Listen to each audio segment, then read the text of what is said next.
Yo, what's going on, people? Welcome to Throwdown, episode 237. I'm your host, Tony Polanco, and tonight I'm joined by a lot of people. So we're going to go down the line here. Mr. Emilio Lopez. What's up, people? How's it going? Chris Seeley. Hey, what's up, everyone? Live from New York, it's Carlos Romero. Yo, having some technical issues, but so I might be dropping in and out, so don't mind me. What up, everyone? All right. Brian Manjoma. Yo, what's up, people? Adam Vale. Shalom. All right, so now we got some very special guests, our buddies from the ARG podcast. First up, Mr. Robert Workman.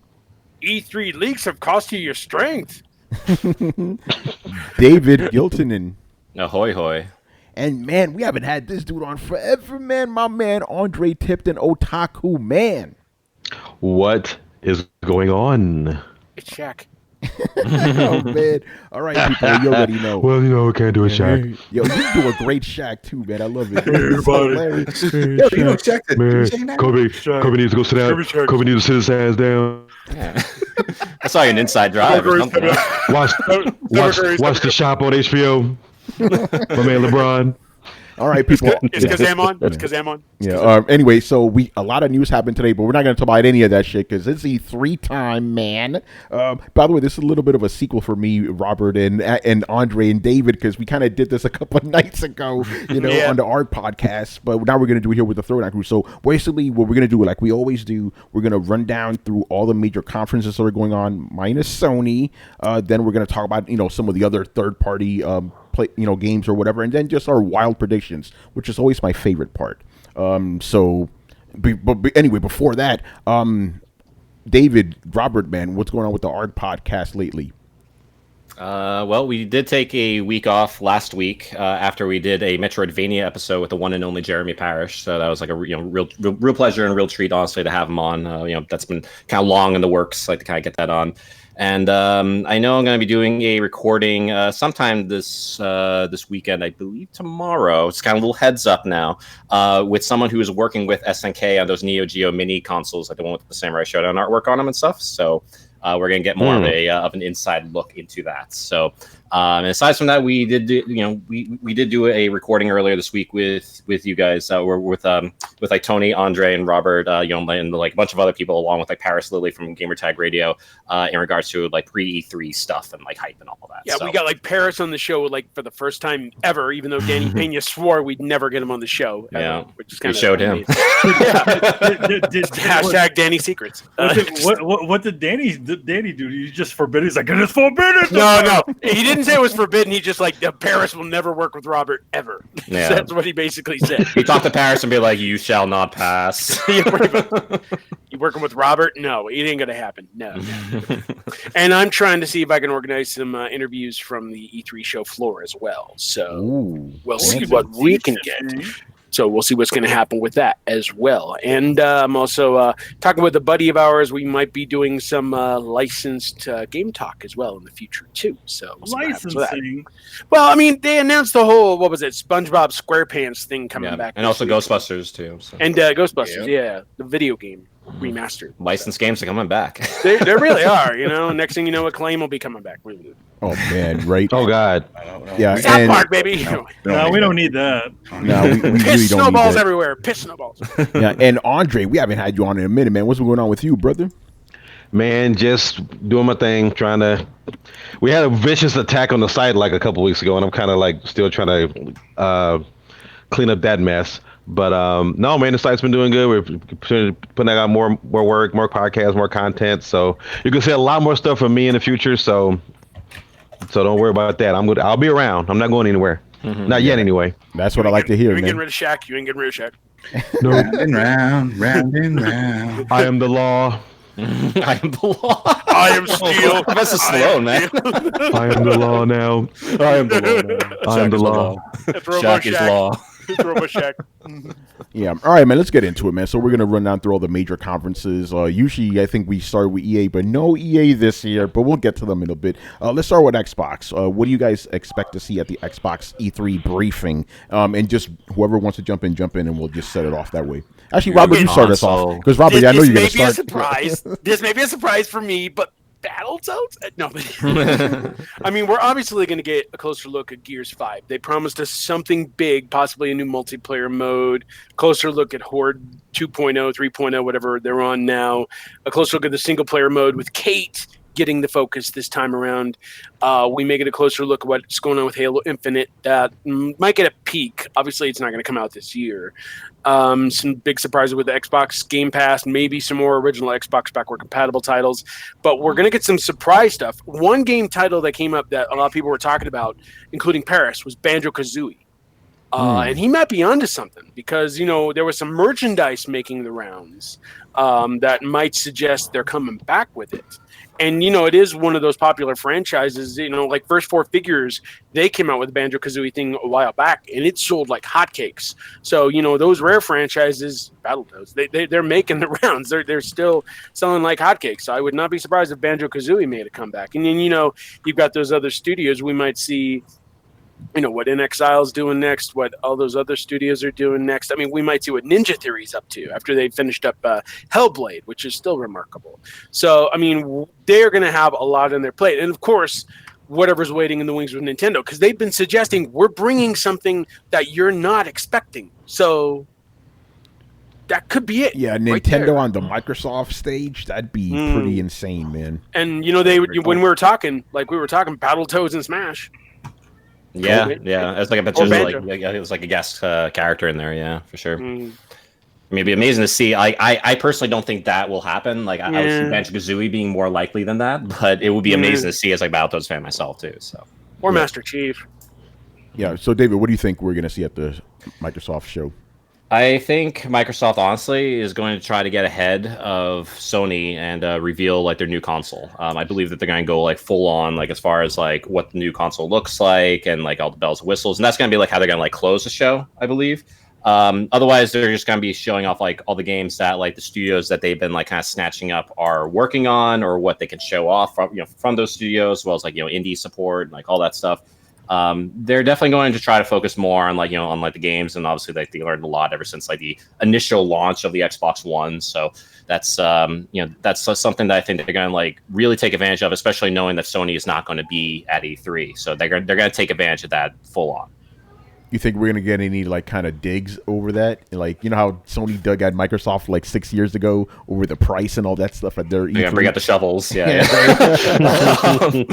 Yeah. I mean, I do think that there might be like some digs here and there. Nothing quite like what Sony did, like with the remember like the videos. It's like on like how to share games on the PS4. It's like, here you go, thank you, and like all that.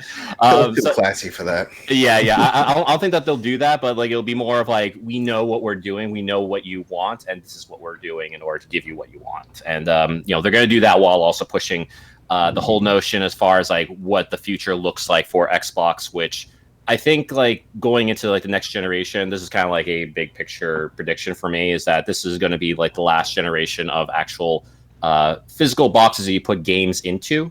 I don't know if there will be like for like the next Xbox, for example, that there will be completely diskless models, for example, like, because obviously that's kind of like the big talk, especially with Google Stadia and all that stuff. And I do think that Xbox is looking to push into that direction.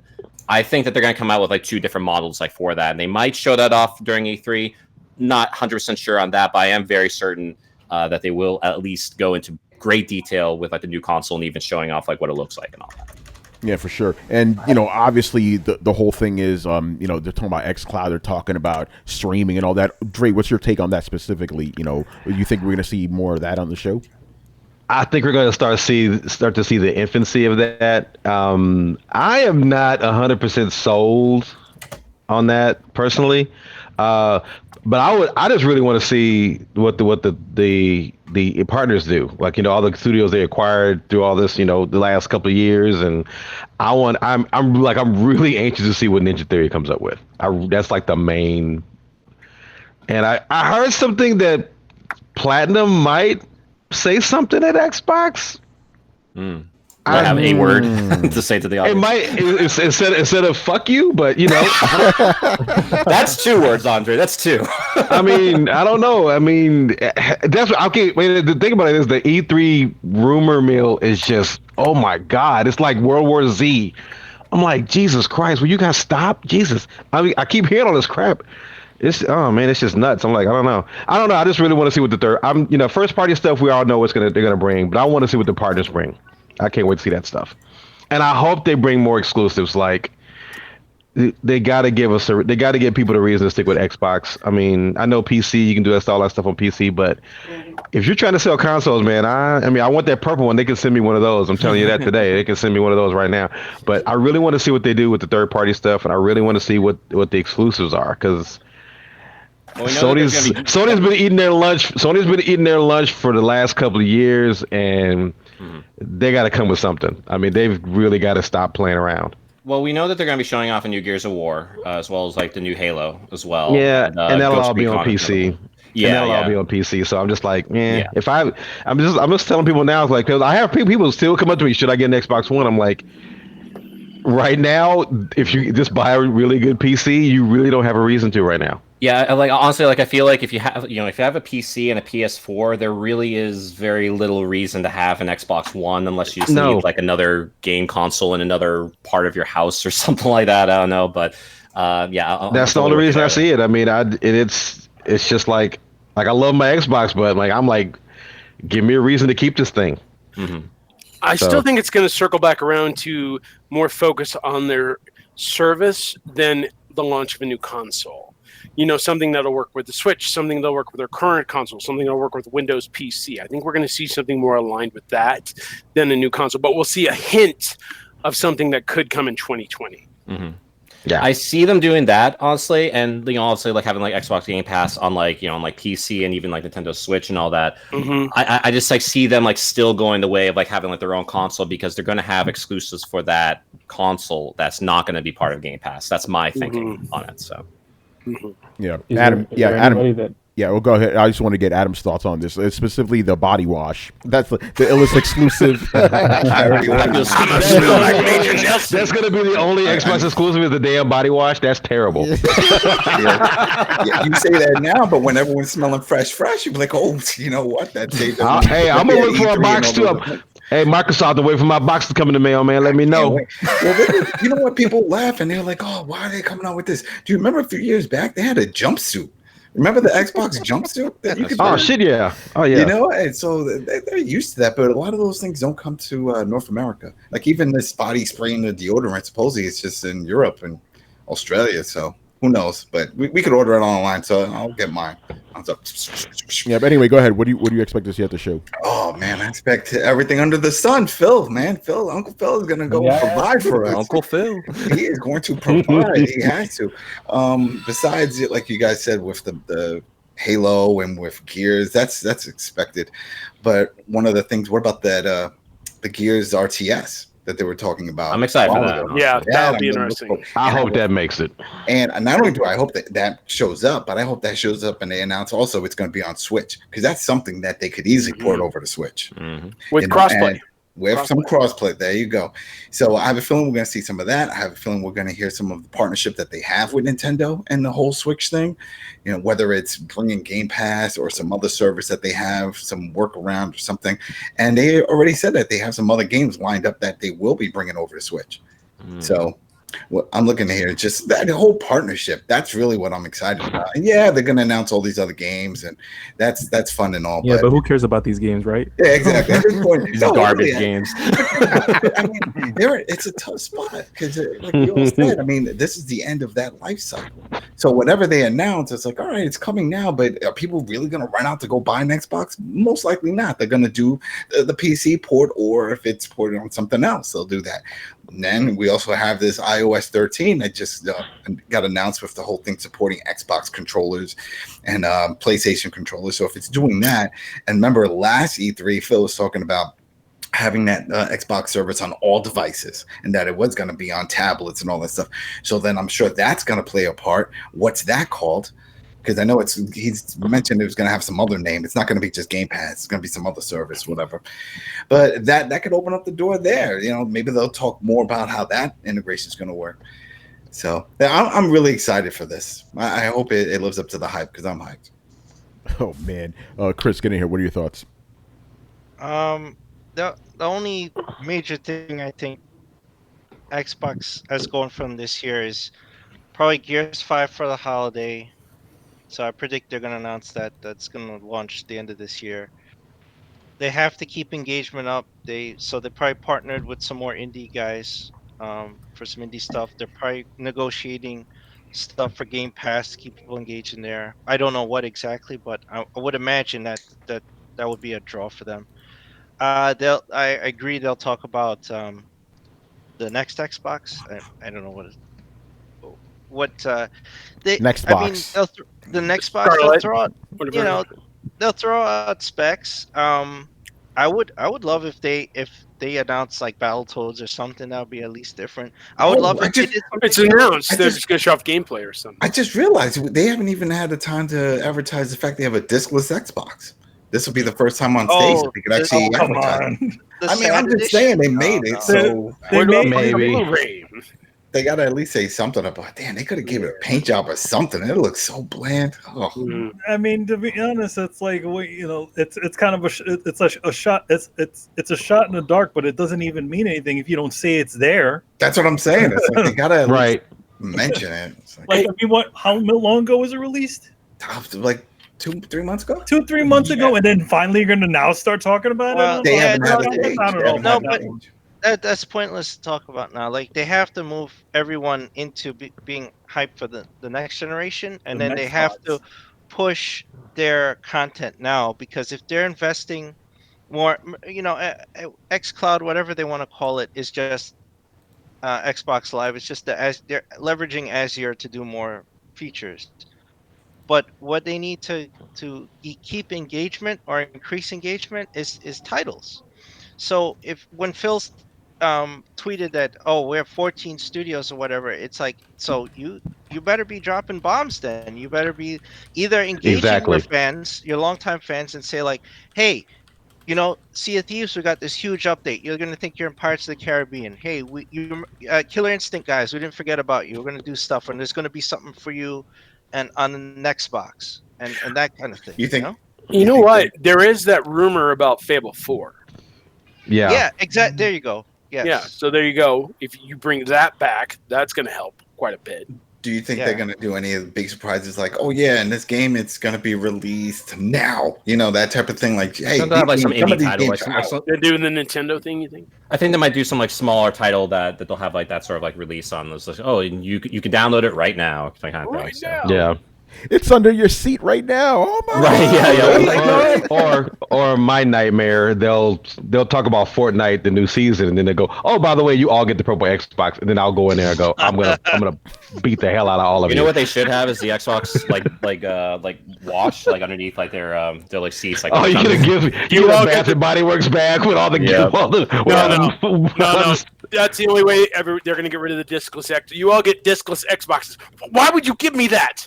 Why? What? No, I don't want that. No. Yeah, that'll be funny. Oh man, Carlos, get in here, man. What are your thoughts on the Statue of Liberty? It's green, right? It's copper. Oh, He's like, I'm not into French women. A lot of bird poop on it. For me, we're gonna get the obvious with and people have already mentioned it, the Halo Infinite. I think Halo Infinite's gonna be a launch title for the new Xbox. We're gonna get the Gears, we're gonna get the Forzas, we're gonna get I think one of the studios, either Ninja Theory or forgot the name of the other one, the one that made Fallout New Vegas. Like one of those studios. Obsidian? Splinter Cell? Yeah, Obsidian. Like Obsidian, sorry. we're gonna get a title from them, either a trailer or a logo or something, because we need engagement with one of these companies, because we know that new studio they just made. I doubt they'll show anything because they just got created. As far as the whole next Xbox stuff, I'm not too sure if we're gonna get any word of a new console. Does everyone think that I don't. We're gonna get a new. I don't think so. I don't need one. I don't think so. No, I don't think so. I don't think games that's that they're gonna going to happen. announce. They can't just go from last E3 saying, "Hey, we got all these studios, all these great games," and then this one say, "Hey, remember all those great games that are coming on the other console? We're sorry." Yeah, I mean, the yeah, X is, do that. I mean, they just introduced a couple of years ago. The X is the most powerful console on the Yeah, planet. What are they going to say? Now we have the Y. What? Yeah. Why? Like, why does it exist? So why? Why? Well, Thank why you. indeed? Why? Why do we need another console? I mean, it'll Why probably be would like you another do one of that? those things like where they have like the game come out like in this generation and like an up-res version for like the next generation. Yeah. So. And also, it would make sense to announce it on this E3 if it was coming out in 2019. But I don't think Nah, this no console way. will come out this year. Yeah. So, in my prediction is that's going to be announced either previously to E3 of 2020 or maybe during E3 of 2020 if E3 still exists by then. Which it won't. But yeah, I everything else, the whole maybe Scalebound Resurrected or Battletoads remake or new Battletoads game or something, everything else would be a surprise for me because I really can't predict anything other than the obvious. I think nobody else can. There hasn't been any leaks, quote unquote, like last year. So yeah, I'm really interested to see. And like Adam says, they got to have something. Gotta have they're something. they're the only Yeah. big game in town. Yeah. Like, And I want to be surprised. That's the thing. It's like I don't want all these remasters or throwbacks. Go ahead, show us some new Well- IPs and be like, yeah, some of these they might be indies, whatever, but just release them. Just let them loose. I think we'll see that. I mean, they can't go back to Crackdown 3, so it's got to be moving forward to major surprises. Crackdown 4, man. That's what's going to be. Oh, hey, if they bundle it with the beta for Halo Infinite, it could do wonders. There you go. Good, yeah. With backward compatible Jet Set Radio Future, y'all. That's how it is. Hey, that's how the it is. rumor. That's the rumor. Yep. Uh-oh. 'Cause you know how them classics bite. That's how it works. Just said Radio Future. That's the rumor. Brett was if he was here, he's hyped on that. He loves that Jet Set Radio. Yeah, he's We all- hyped for that. All Love Jet Set. Shoot, if you're gonna bring back old games, bring back Mark Echo's Getting Up. I'd rather play that. that was Tony I mean, if Hawk. we didn't get Skate 3, I mean, I don't we know. need to get Skate That's 4. man. You heard it here Get first. I Skate 4. guarantee it. Skate Skate 4, yeah. yeah. Skate 3 or 4, and we're gonna see 3 port. We're gonna see a lot of ports to the Adam, Switch. I have a feeling. Adam, Oh shit. Adam, this Oh, is shit. a prediction show, not the fantasy show. Save that for the end. Save Sorry, that for the I end. got the wrong channel. Hold on. Yeah, no. Adam, the fantasy comes later, man. The What fantasy was comes that? The later. fantasy NBA Street. Oh man, it's gotta. I just don't. I also predict Madden. I say EA's bringing a Madden to the Switch. Oh, no. They got to. Yeah, They have we'll get to I mean, it makes Nintendo sense with to put it on got there. to. Yeah. They got it. They They gotta have to. something. They got it. They got it. You gotta. They got to think about it. They got to make money. Kyle got it. Anthem's got not it. making money for them. None of their other big games. So their sport titles is pretty much their breadwinner right there, and they already have FIFA on there. Yeah, we'll get to EA. We'll get I to got EA. another one. Go ahead.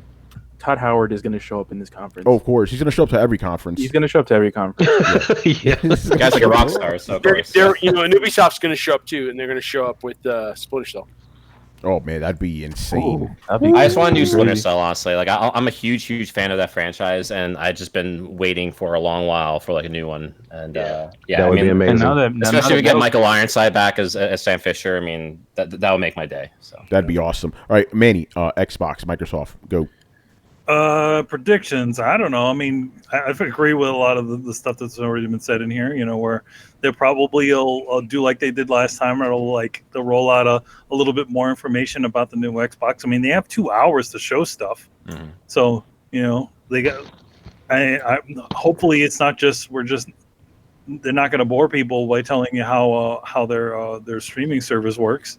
You don't want to hear that. Yeah, but you can part watch of it might Star be Trek, that, guys. You can watch Star Trek. What is there to tell you about the streaming service? It works on everything. Bam. Then you leave, get off the stage. you know they're gonna stretch it out and go into all the nitty gritty of like how it works and how it works on this and how it's gonna. I work hope they on don't. that. I hope they learn their lesson. I really less think- less is more. I really think They're not gonna do that. Yeah, if they are gonna, if they got 2 hours, they got time to play with. So Exactly. Yeah. I'm just hoping that if they do, obviously when they do start announcing all their different streaming services, that they don't, essentially bore people by telling, by saying how the damn thing works. It doesn't matter how the damn thing works, as long as it works on everything. You tell us what it works on, That's it. That's all you need to say. I think we got a streaming service. It works on everything. I think they learned their lesson. What it was, remember the whole 2013 press conference was like, and the Xbox One is an ultimate entertainment machine. Look, it's Star Trek.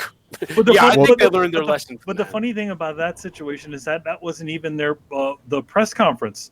That was that wasn't even E3. That was the reveal. Show. Yeah, that was the reveal. The initial reveal. Yeah. Yeah, but I mean, the E3 show was.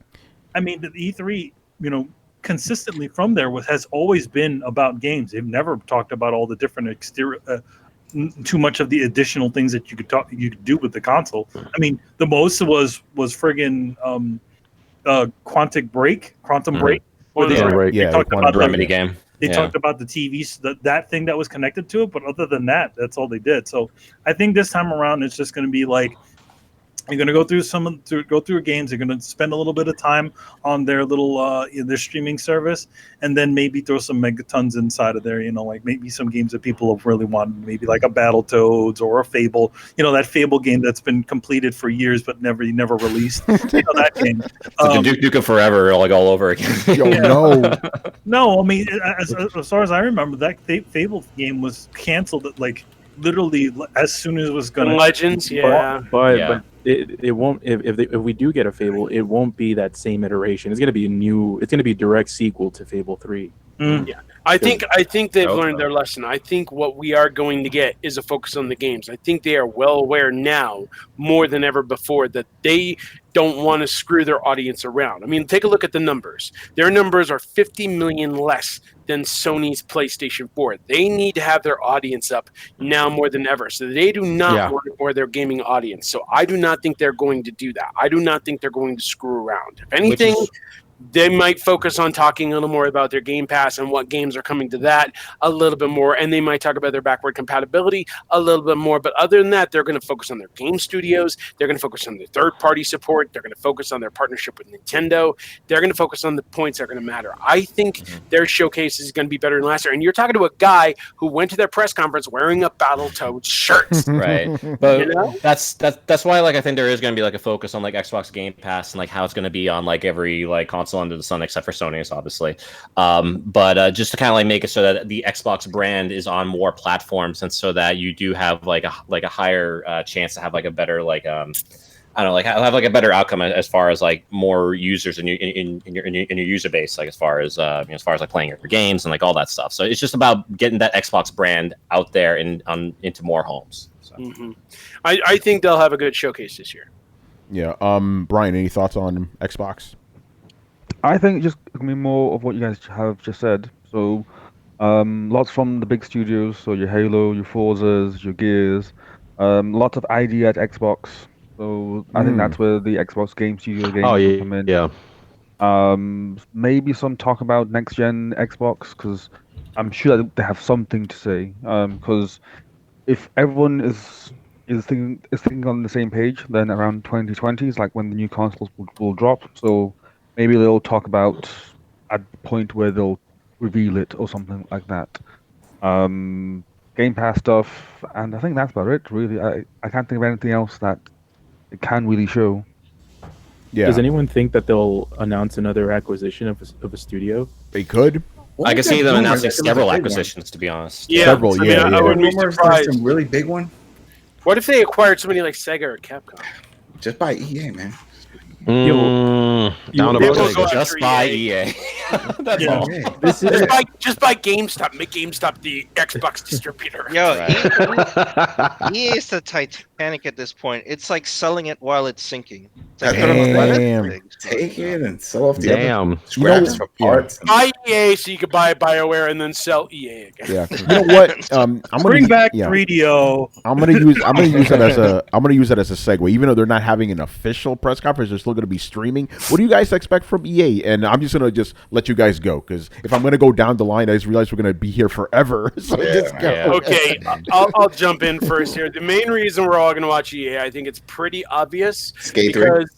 Yes, obviously. Report. Jedi Fallen Order. Yes. It's going to be all about Respawn and riding the Star Wars ship with a single-player game that's, I'm guessing, is going to be a mixture of Force Unleashed with Dark Souls. Jedi Fallen Order sounds like it's going to be pretty amazing. Other than that, it's Battlefield 5 DLC, Madden 20, FIFA 20, and that's really it. No new Anthem stuff, no NBA game, no NHL. I mean, NHL 19 was their best sports game last year. It doesn't sound like they're really going to focus on too much stuff, and it doesn't sound like they have any major surprises in store. EA's press conference is going to be about Star Wars, and I don't know. I mean, I am going to tune in to see what they do with Jedi Fallen Order, because Respawn does amazing work. Titanfall 2 is kick-ass. Apex Legends is kick-ass. Yeah. They do great work, and I can't wait to see what Jedi Fallen Order has in store. It could be one of the best games of the show, honestly. See, I'm actually kind of looking forward to like what their indie effort's going to look like, because they've always kind of like wowed me with like the smaller titles that just kind of come out of nowhere during their press conferences. You mean like Unravel 2 and Faye and whatever it was? Not so much Unravel, Faye, not so much either, but like certainly with like A Way Out and and Sea of Solitude also is a big one, because that was the one that they revealed, I believe, last year, and that's one I'm really looking forward to, because I believe that's coming out next month. I want to say, July 5th. So yeah, I'm really looking forward to that, and they'll probably like showcase like some more of that along with like other indie titles. But like I'm looking forward to like what their EA original lines is gonna look like. Yeah, I'm looking forward to a half-an-hour-long interview with Pele. That's what I want to see. Another class like Pele's got health issues. So. Desert Strike Mobile. Oh God, yeah, Adam, man, what's up with because you're the big sports guy here. So what do you expect to see?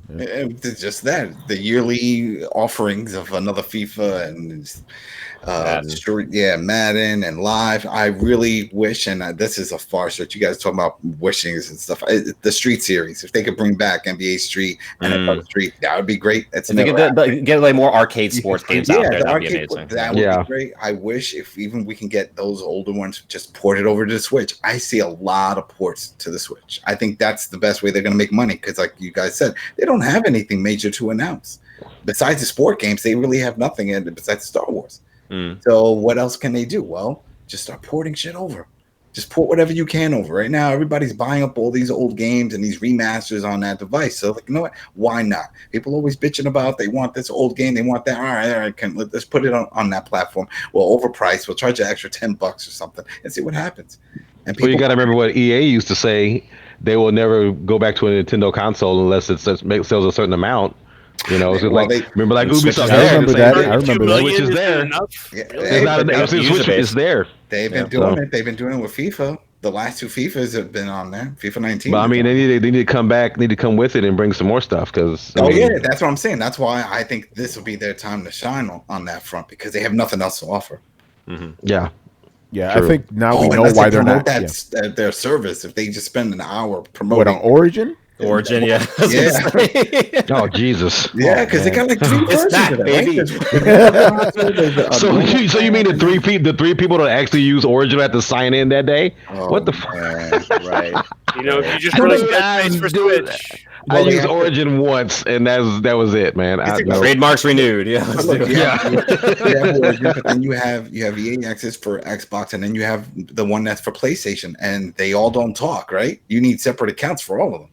I believe is that how it is? Yeah. So I mean, and they just announced the one for PS4, so I'm sure they're gonna try to hype that up. Guys, come on, don't make fun of Origin. Everybody wants to play the Saboteur. Hey, don't hate game. No, I'm not hating. That's just a fact. I think I have to move crickets to get into that account. It's like you hear you don't even hear a loading screen. All you hear is crickets. It's ridiculous. Right. Yeah, I had to review Battlefield 5. It had to go through Origin. I'm like, we don't remember how to log in. Like, I forgot all that shit. LastPass forgot. That's how. Oh my god, Sega Channel or something. They even tell you all the time. I have Need for Speed Most Wanted and Dead Space 3, and I think that's it. Yeah. Most Wanted. Yeah. Yeah, pour one out for Visceral, man. Zombies Garden Warfare 2. I think. Yeah. By the way, just talking about EA makes me realize why they didn't have a press conference this year. They fucking don't got nothing, Yeah. But Star Wars, unless they are really working hard and they got a whole bunch of stuff behind the scenes that we have not heard a peep about. No. And I mean, you never know. I mean, like I said, I don't. I do like to count EA out because they've been the 800-pound gorilla in the industry for the longest time, and it's like, what are they gonna do? Nothing.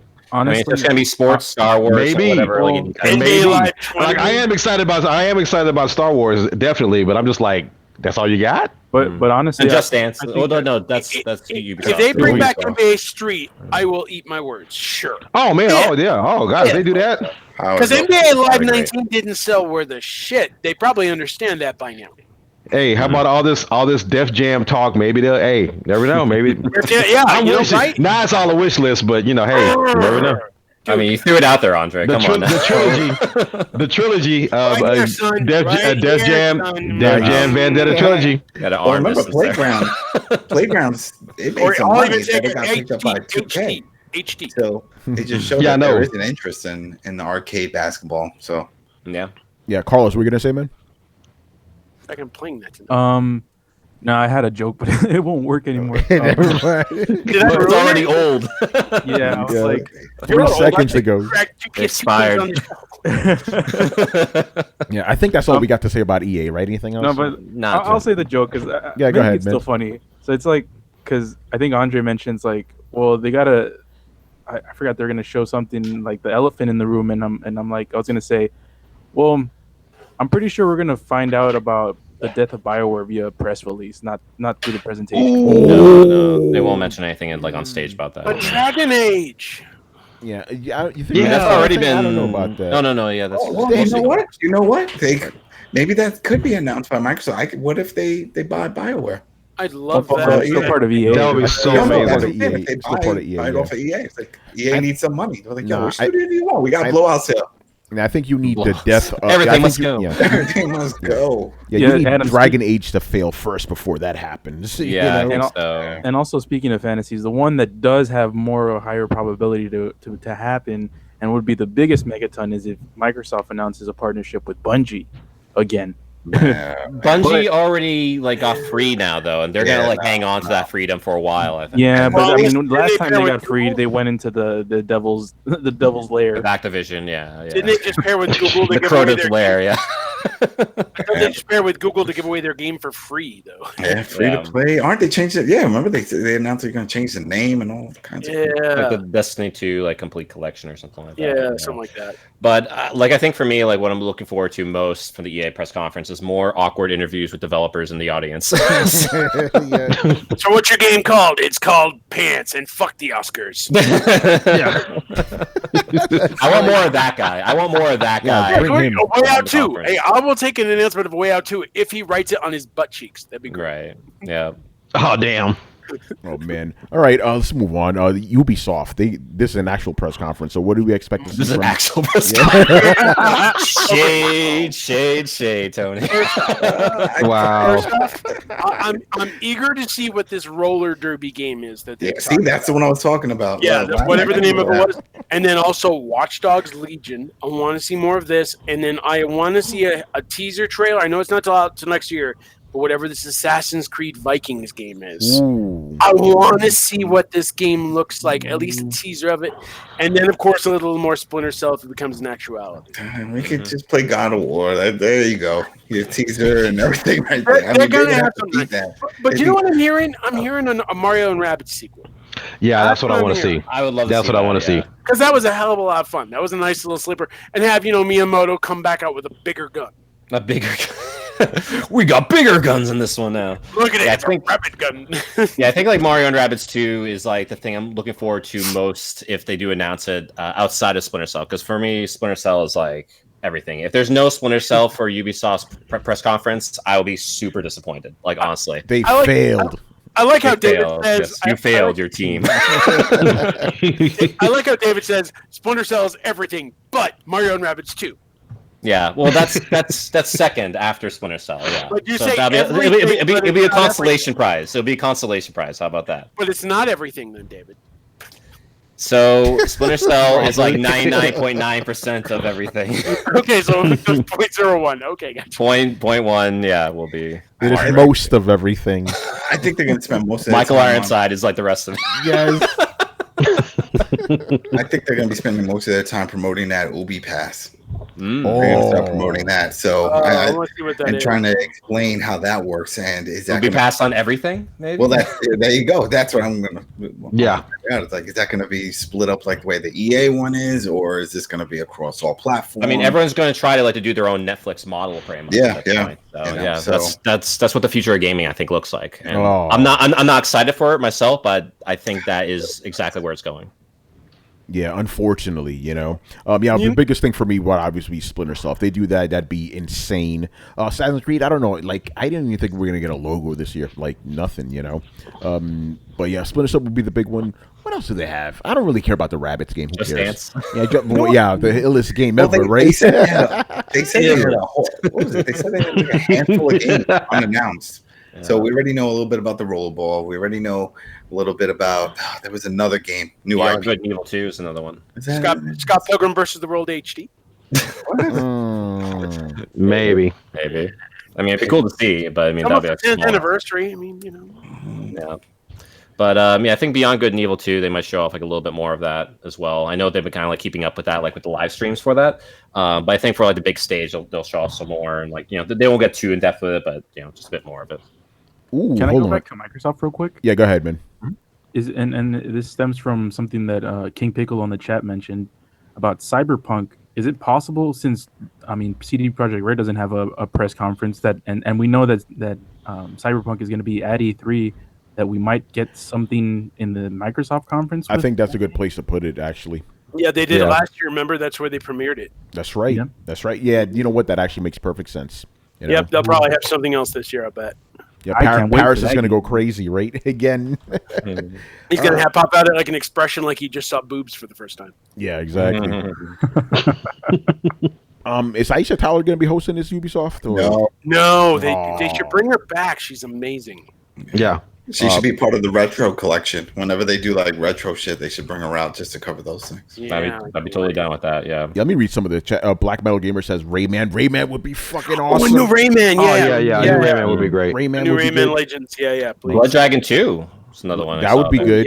Yeah, bring back that'd be Michael good. Bean to do all those weird ass comments again. Yeah, actually, here's one. Skull and Bones. I guess they saw that last year. I They played some of it. confirmed that they're They not get going to show that delayed. off. Yeah, It's not going to be part of their show. that's. Oh, they said that already.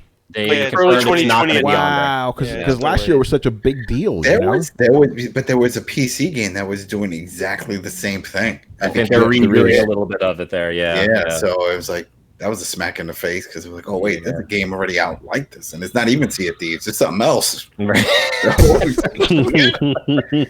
My exclusives. Yeah, we got beat to the punch. What do you do? Oh man. All right. Anybody else? Last thoughts on Ubisoft? I think they're just going to be the hit. I feel like every year when it comes to just the publishers showings, they always have a good showing of their titles. So Just have Michael Ironside go up on stage. I'll be happy. There you That'd be go. amazing. I just People hope we lose their don't see minds. that. Right. I know they're Have- doing a Beyond Good and Evil 2 stream before, so they won't be having that on stage. But I'm eager to see what it has. That should be cool. I want to see what Alright, the have- Recon is going to say. Wait, what happened, Brian? Oh, Ghost Recon Breakpoint. Ghost Recon? Yeah, that's right. but, Yeah, Breakpoint. I Yeah. hope they don't show the same one. They have a bad habit of always showing the same damn trailers at these events. So hopefully it'll be something different. Yeah. What the fuck? Throwing me off there. Anyway, Bethesda. Let's get to Bethesda. They always have an interesting show. For me, the biggest one is Doom. I want to see Doom Eternal. That's going to be insane. That's going to be one of the one best for me, games too. of the show. Watch. That's Oh gonna no, be oh good. no. You're going to see lots of apologies. Lots of apologies, lots of jokes. You know, Ray I has so Fallout much to 77. apologize for, like right now. think Wolfenstein is going to have a nice showcase. Wolfenstein Youngblood. I'm looking forward to that one. Oh, that's This one's right. co-op play, Oh, right? look at Throwdown. Oh, yeah. Yeah, and oh god, I still want to see Wet HD for some reason. I don't know why. It's Elijah Dushku, man. Come on now. Seriously, why? I mean, it's Nick Chester's favorite game.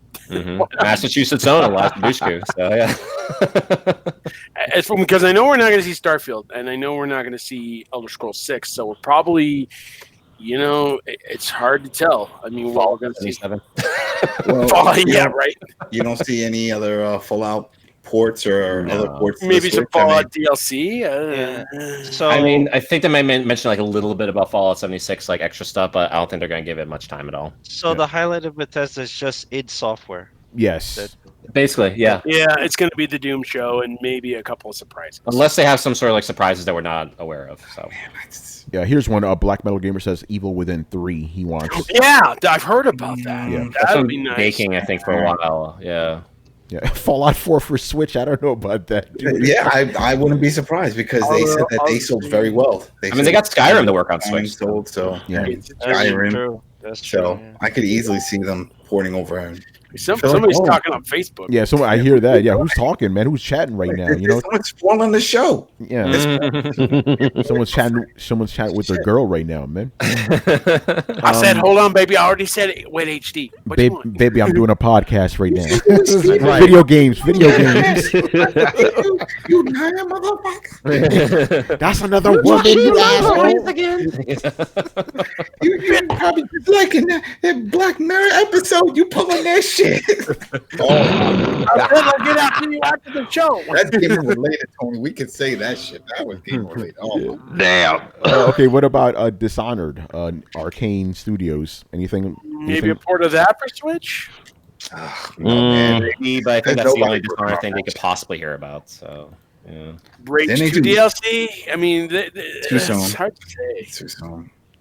Yeah. Anything else, Bethesda? No. Hey, somebody just joined us. Oh yeah. Hey, Brett. Hey guys, What's up, man? Yeah. I'm on time, right? Great. Yeah, you're Right on time. We're talking about Fallout 76. Nah. What's up No, we there, weren't. Brad? Yeah, actually, Brett, what's your thought? What do you think we're going to see at the Bethesda E3 conference? Oh, I think they're going to start teasing the next Elder Scrolls. Like, besides just the logo, like they did last time? Yeah. I mean, they had to do the logo because they had pretty much Microsoft strong-armed them into releasing the fact that they're working on the next Elder Scrolls for Xbox because everybody said or was afraid that Microsoft doesn't have anything coming up. So they came out and said the next Elder Scrolls is going to be on the Xbox. And that kind of prompted them from a business point of view to actually have to do something, at least make some kind of official announcement other than, I just offhandedly threw it out there. So they did the bare minimum they could, where they made the official announcement, showed the title, and went, okay, that's it. They were basically just backing up the statements that Microsoft was having them make, which was a business deal. It's understandable why it went that way.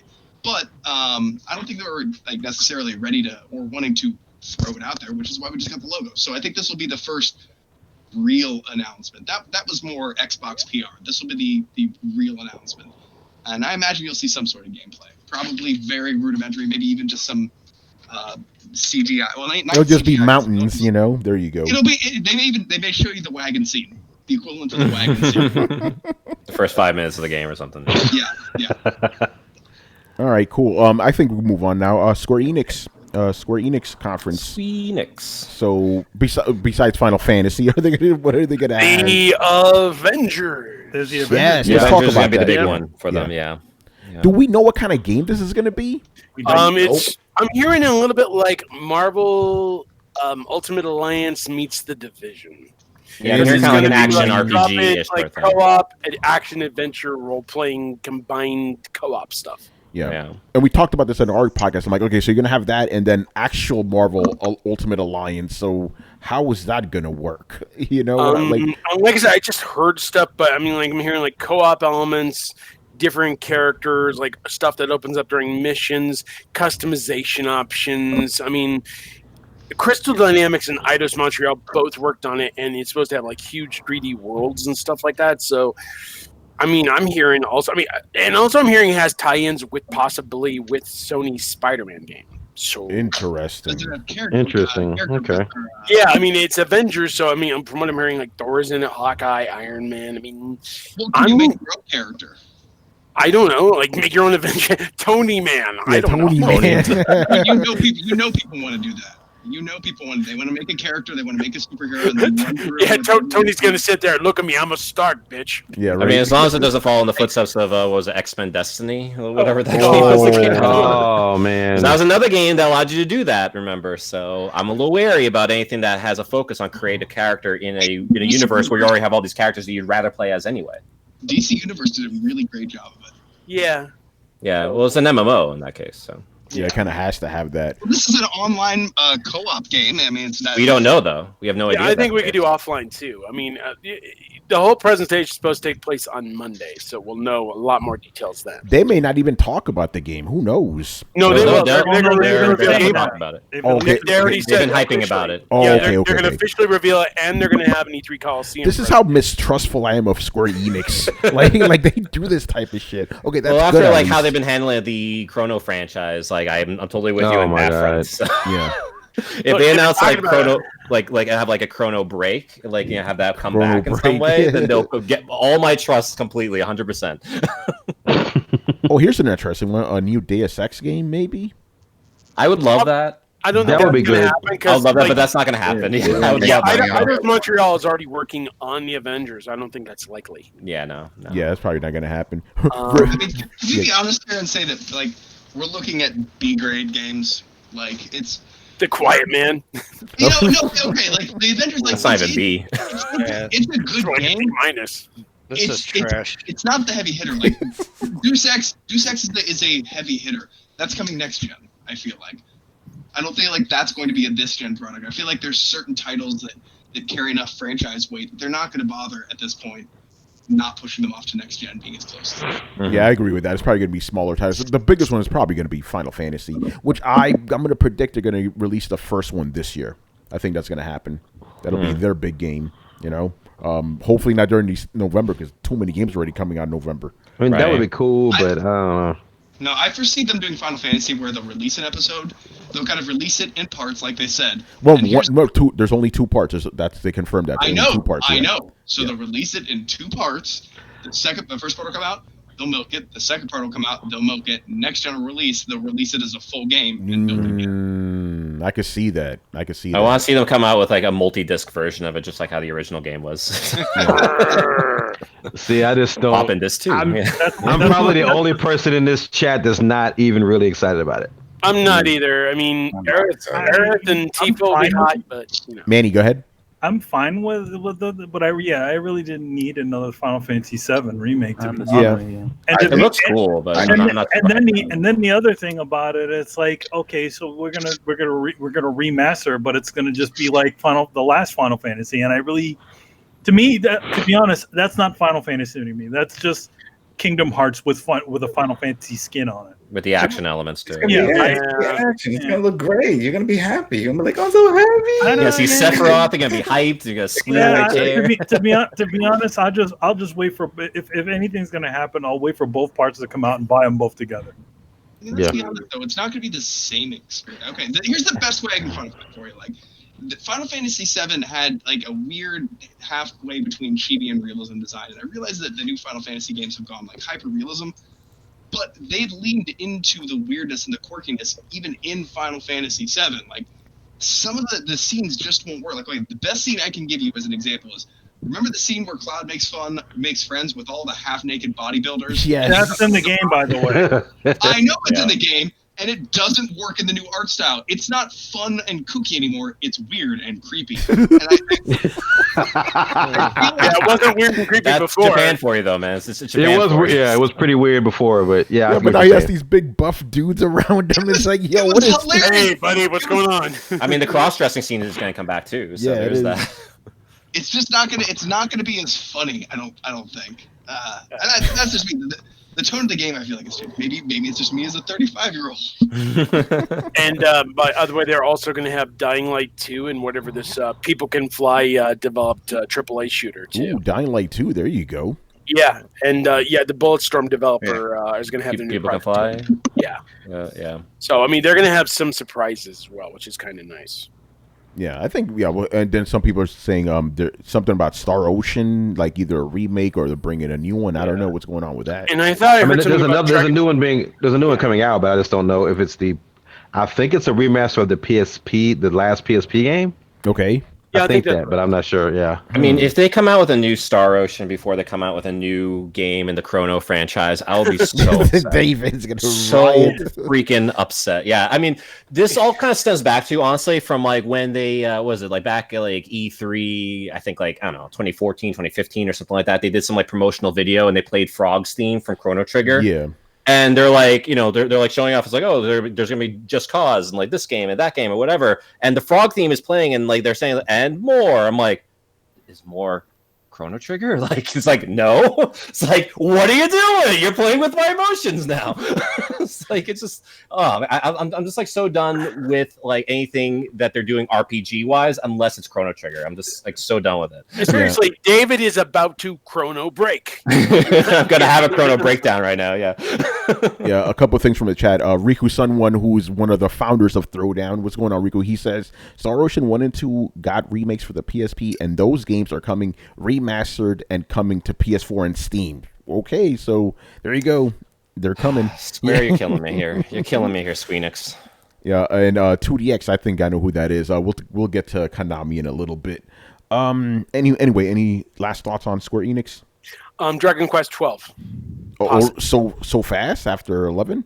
Well, possible announcement. 11 came out like what last year? A while back for PS4, and the Switch version is going to drop soon. But I wouldn't be surprised if they announced it was at least in development. Yeah, because it's a big seller.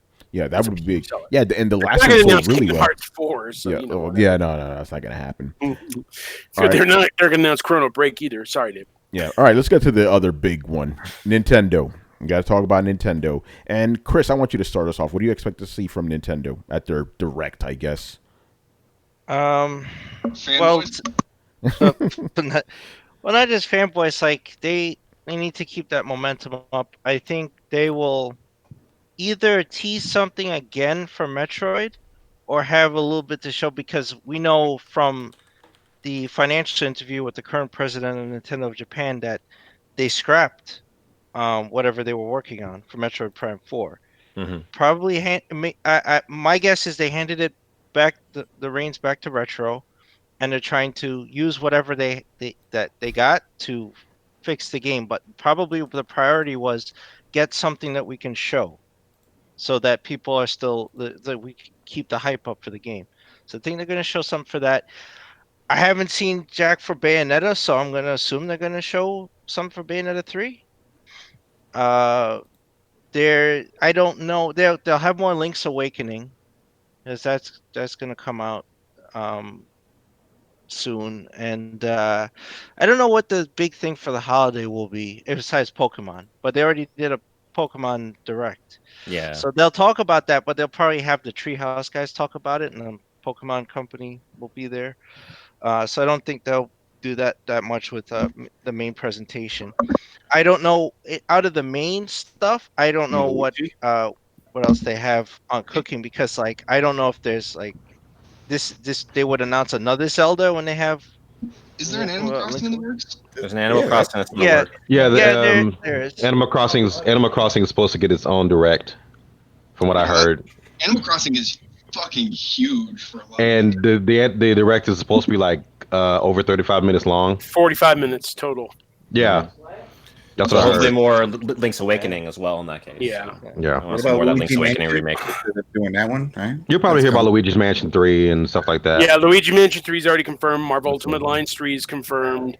Link's Awakening is confirmed. We're supposed to get a little something from Animal Crossing as well.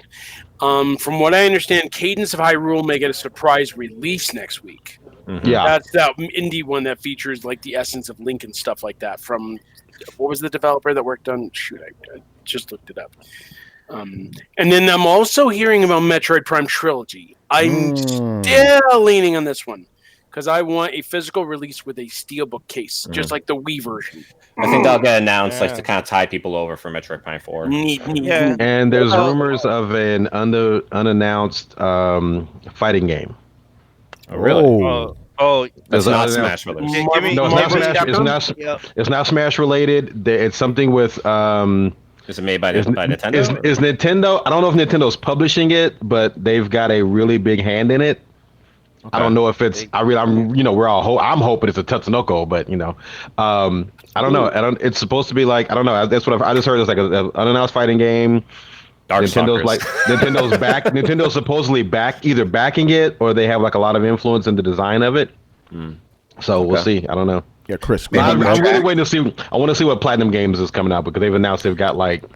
I heard they're going to be bringing Scalebound. Announced the number. Yeah, right? Like they have so many games coming out, they don't even have a number. So it's like they just have a bunch of games coming out. So you know what? It's Urban Champion 2 is what it is. Well, speaking of Platinum Games, though, also speaking of Platinum Games, though, there's also Astral Chain, which I really want to see more of. Yes. It's been looking impressive so far, and I hear like a lot wait. of development for Scalebound went into Astral Chain. I heard that. I heard that rumor. Yeah. Yeah. So Jokes on all you, it's rival schools. I would love nothing more than that. Honestly, I would love nothing more than that, like that or like Power Stone. I mean, I just want to see those franchises come back in the worst way.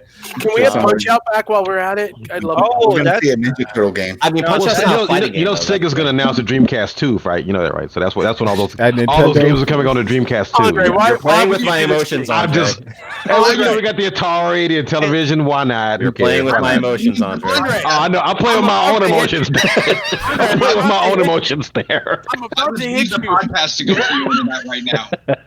Yeah, Chris, go ahead, man. Yeah, Chris, get in here. Go ahead. They have the indie stuff, so they'll have an indie showcase. I'm sure the highlight will be Cadence of Hyrule, and then they'll show some other stuff.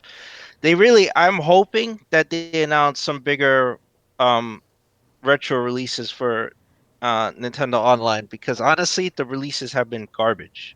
And they really have to do something about it. And I hope they're hearing the fan, because even fans can't defend it. Like, you're gonna release volleyball, like this what you get this month, NES volleyball. Okay, like you're sitting on a treasure trove of classic games and you're not releasing it. And this is what I thought would happen once they bled out the classic systems. The emulation systems. This is the next step. When you're not getting a virtual console, this is how you're going to get these classic games. Also, the Nintendo Switch Online service, and they're just going to trickle it out, kind of like how they did with the virtual console, basically. Yeah, so. But at this rate, you have hundreds of games, right? You trickle out 3 a month, the Switch will be gone. They'll be on the next thing before they hit another big title. And they'll make the same exact mistake, I feel like, in this case. Yeah, I mean, I really feel like that. Yeah, exactly. Yeah, and honestly, I feel like that Nintendo should just carve out a portion of their company to focus on retro stuff. Honestly, I truly believe that, because I think there's a gold mine in that, and it's pretty clear as day as far as like how much that people wanted the NES Classic, the SNES Classic. And how much people just love those IPs and love those old games from Nintendo. So I don't know, like it really does need to be a focus, and I feel like that there needs to be someone who's kind of like heading that. So I don't know. You know what? I have a feeling sooner rather than later they will introduce another console. It won't be the GameCube, but it wouldn't be surprised if it was the Super Nintendo. You mean in the Nintendo Switch Online service? Yeah, or? I mean, I would probably guess like sometime maybe in early 2020. Gotcha. Yeah, that's the rumblings that they're supposed to be working on that, but I don't know. I mean, I can see Game Boy before Super Nintendo, maybe. I'm kind of with you guys on that. I'm like, I mean, it's cool to have the games, but come on.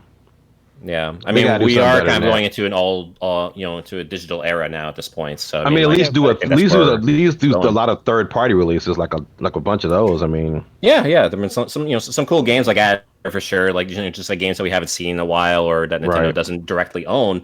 But yeah, I mean, this is kind of like where games are headed now. It's all like as a service. You have to pay monthly in order to gain access to it and play it online, and that's the ownership of games now is slowly dwindling away.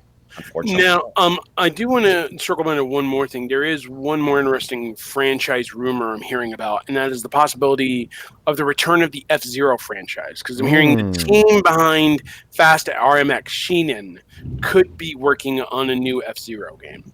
Okay, so I want to ask you, Robert, what is the percentage chance you think we will see a new F-Zero come out in the near future? Keep hearing about this like year after year, and I know it dwindles, but then again, I heard the same thing about Battletoads, and then boom, it happened last year. So, there's always a possibility. Percentage? 25%? 60%, because there's always that possibility.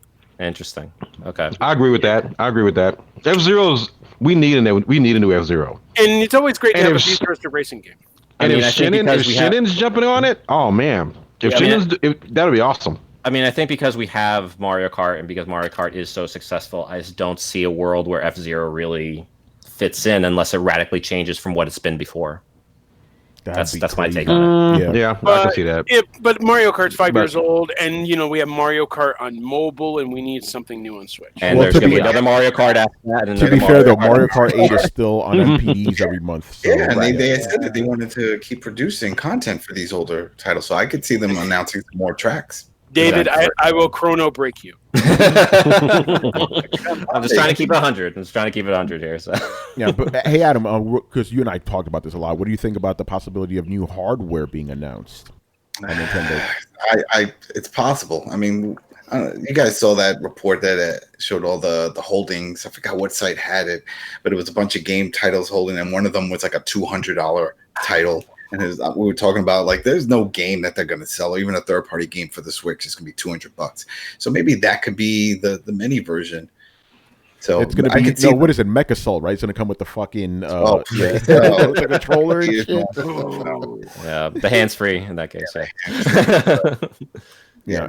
I could see, because they said it. They said that they were doing a mini. They didn't say a pro version, but they said that they were doing something. Well, smaller. were they? I think that's there have been rumors. That's a rumor. That's a rumor. That's a rumor right now. Yeah. Nothing from Nintendo officially, but as far as what they're going to show up during E3, 0% chance they're going to show any new hardware. If they do, they have to do something, because the 3DS, they're already phasing that out, and that made a ton of money for them. So I could see them making some kind of modified version of a Switch that has a cartridge port, so you can play your 3DS games as well. Down the line, yes, but not in the immediate future, I'd say. So. Wouldn't you think they're trying to consolidate their audience, though? I would say that would never happen. What, consolidating their audience? No, the 3DS thing, that would never happen. I don't see that. Oh no, see, And I do the consolidating the audience. That's a smart idea, but they won't do it. I think it's kind of what they've been trying to do. Like, I've been preaching from the rooftops for years now that they need to get rid of the 3DS, and I think they're finally phasing it out. Yeah, it's finally happening. Yeah. But it made tons of money. So but it's finally over. Yeah. It did make tons of money, but they've slowly gotten those people to adopt the Switch. Like, it would be kind of weird and foolish, and I'm not putting it past Nintendo for that very reason, but it'd be weird and foolish to separate their audience again. I mean, if they have a system that can run more polished, like Breath of the Wild type games, or very simple indie 3DS type games, like, why not have a built-in customer base that covers all of it? So, like, you don't have the problem where, like, oh man, I want to play Breath of Fire, but it's only on the 3DS. Like, they're losing money by splitting up their audience like that. I think that phasing out the 3DS is the point. Mm-hmm. Yeah, well, Brett, you missed that episode, but when Chris was doing the Nintendo financials, he showed that 3DS is pretty much not, it's irrelevant now as far as money goes. So Yeah. But like porting those games over would be technically ridiculous. I mean, how would you have to build an emulator on the Switch just for that? And that'd be a pain in the ass. And then all these games, most of the 3DS games or 2DS, even the regular DS games, they use that dual screen. So I mean, a lot of my friends, everybody was talking about this when the Switch came out. Oh, when the Switch comes out, the 3DS is doomed. I'm like, so we're gonna port all these games to the Switch. I'm like, no, that would make no sense. Future games, though, like, let's be honest here. Well, I'll give you that. Do you really need two screens? Like, you want to talk about a fucking gimmick? That was a gimmick. Games don't need two screens. You should play. Apparently, you didn't play enough DS games, because a lot of those games use them. They use jockey. I mean, card jockey. a lot of them use like the microphone Pocket feature. card jockey again. You need two screens for that game. Yeah. A lot of those games you do need two screens for. I mean, I love the way they were. Some of those games transport. They ported over very well, like the Phoenix Wright. That when those you didn't really need it, but you didn't really use it. But it was the fact that you had that option, and it's just like there's a lot of games. A lot of really good games. A lot of games that people actually they still have on their 3DS. I mean, you would not be able to port over to the Switch. No, I'm not saying never be able to port it. My point is this, though. Sequels. Well, sequels and moving forward, I'm just talking about the audience and the market. Like, I got you. So from now on, like, instead of making, because let's be honest, 3DS games probably require a lot less production. They're easier to make. You can pump them out faster. They're the lower end games, and some people are going to be really upset at me for saying that, but I'm not saying they're not good. They're just they're the indie games of the console world. There's no reason that you can't put those same caliber of games directly onto the Switch, and we've seen a market for that on Switch. So we've seen on the Switch, there's room for high-end games, low-end games, and everywhere in between. So moving forward, I don't see them needing to like those games they can't be ported. You still need a 3DS, but the sequels and moving forward, I don't see why they can't consolidate that audience. Because it's really just there are people who want to play games at home, and there are people who want to play on a handheld. They want to have their portability. That was the whole point of the Switch, is to combine those. So I think the natural end result is that the 3DS dies, and that's not a bad thing. It's not that it's dead; it's that it's been absorbed into the Switch community. No, I get that. I mean, you still got a library of over 2,500 games, so there's nothing to shake a stick at. Yeah. I don't know what you're gonna do about that. Like they honestly though, that you could always go back and buy a 3DS. You could buy a legacy 3DS. So they might just make like a trickle of those the same way they make the the minis or whatever. They might come out with one that's preloaded with 12 games so that they can sell them all to you again. But I don't see them needing to continue production. Like I don't see how continuing with the 3DS helps Nintendo really in any way. We just need to worry about now, like, well, what about this big backlog of games? And I mean, the only thing about that is that it's cheaper. Like, you can buy, you can all buy, not everybody can afford to buy a Switch right now. So, I mean, you got that $120, $140 price range. Even with the 2DS, you still got that $80 price range. And the games, the really, really high quality games you can get them for like $20 now. So, I mean, I see what you're saying on that point, but I look at the counter argument and be like, okay, you got about the price. Because not everybody can go out and buy. I mean, I have 6 kids in my house, and we're all buying them Switches for Christmas. And yet that's a lot of money. My wallet's already screaming right now. And I'm like, no. But they all have 3DSs, so. Yeah. But isn't the point of the Switch is that you don't need your own one? That you pop off the controllers and 2 can share one? I don't want when you got kids, man. Now when you got kids, my kids they fight. They took a page from me. They took a page from me. They all have their own shit. I don't share, so no. Yeah, but Brett, you don't have to worry about 3DS. That thing's pretty much done. Yeah, that's good. And it had a fantastic run. I mean, you can't really. It did, yeah. You can't beat it. I combine all the DS family together. So when I talk about DS games, I talk about all of them. So yeah, I mean, 3DS and 2DS. Yeah. Oh man, yeah, that's just the whole thing's just amazing. Yeah. Anyway, anything on Nintendo? Last thoughts? I do want to say it's interesting how when something is so seamlessly backwards compatible, it's difficult to separate the generations. Because DS and 2DS and 3DS were technically separate, right? Like you couldn't play some games on one. Yeah. Because there was a new guys, hold on a second. Andre, you got a dip, right? Yeah, I got a dip, man. Yeah. Before you go, man. Obviously, thank you for being on. Always love having you. Appreciate it. Yeah. Please plug your stuff, man. RealOtakuGamer.com, new Otaku Man 5000 on Twitter. I'm pretty much Otaku Man 5000 everywhere. So, yeah, man, it's always been a pleasure, man. I wish I could stay longer and hang out for another 45 minutes, but got to make that paper. So, take care, bud. Good hanging. All right, man. We'll see you, man. We'll talk to you guys later. Right, Peace. Yeah, go ahead, Brett. Continue. I was just gonna say, you can't play a 3DS game on a 2DS, correct? Yeah. No, it doesn't work. No, you can play 2DS games on 3DS, but not the other way around. No, you can. You can? Before I bounce, the only thing you can't do is play new Nintendo 3DS games that are specifically for that system. There's like a handful of them. New Nintendo 3DS games. Yeah, there are some but all 3DS platforms play all DS games and vice versa, except for different regions. That's about it. But other than that, yeah. All right, peace. Later, dude. Peace. All right. Yeah. I think we're done with Nintendo. So that's just getting into just other companies here. Actually, before that, let's start off with man. They used to have a press conference. They don't have one anymore. Konami, 2DX, which is actually my boy Jeffrey. We got to get him on Throwdown. He goes, "Do you think Konami would tease a Kojima-less Metal Gear, or maybe release a collection?" Well, they already had, was it Manny, what's the name of that bullshit one that came Metal out? Gear Survive. Yeah.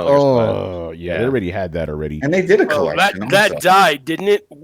Yeah, that did not survive, did it? No. We made the jokes. My joke was better. I could see another collection for Switch. I could see them doing it. Yeah, they're probably going to do something, but they'll have a nice little surprise. Who knows? Yeah, but I think we're going to see Pez. That's pretty much all they got. Yu-Gi-Oh, maybe. Which one? Yeah. Yeah, I know mean, I know they got Contra Collection coming. They do. They do. You never know. Maybe they'll dip their feet in the retro pool again someday. Yeah, You I know mean, what you know, would make me really happy though? Sunset Riders. Yeah. No. If they brought back Snatcher and Police Knots and like those games, like You misspelled Sunset Riders. but I mean, like those games would make a whole lot of sense on the Nintendo Switch, and I think Konami just won't release those games because those are Kojima's babies. Like that's how those like some of his earliest work, and I just think they still hold that bad blood for him that they just won't re-release his work. Yeah. So I just don't see it happening as much as it pains me, but I would love to see that happen. I wouldn't be surprised if we saw Metal Gear Rising: Revengeance on Switch. That would be a good fit, actually. I would, because Platinum, they're doing the great work on Switch. Yeah. Good work. I can see them do it. Maybe. Yeah, They don't give a shit. Riku-san asked, when's the next big Castlevania game? Who knows, man? Thursday. You never It's know. on Thursday. What about Suikoden? Suikoden? Yeah, Suikoden. Suikoden. I don't know. I mean, there has been like rumors about it because, like, I know there was like some story that broke out that Square Enix, I believe, re-registered like the trademark for it or something. So there could be something coming out with it. Probably going to be like some sort of like re-release of like the original games or something on Switch or something along those lines. I wouldn't expect a brand new game, but you like never know on that. But I imagine there might be like a Suikoden collection of some sort for Switch in the near future. Off topic, we are getting gung ho. They are doing the Grandia HD collection for Switch, so we are getting those. Is that confirmed to be coming to the States though, or is that? Yeah, that's confirmed. U.S. Okay, all right. And they're going to have more information next week. So I just want to state that was the first time in the discussion since we've started talking about Konami that anybody has sound excited or happy about anything. It's been a fucking wake in here since we brought it up. It's like talking about the sad brother or the sad uncle who's just a fucking drunk and a fuck up. They're like, oh yeah, how's Christmas? Oh yeah, how's Dave doing? We don't talk about Dave. You know what it is?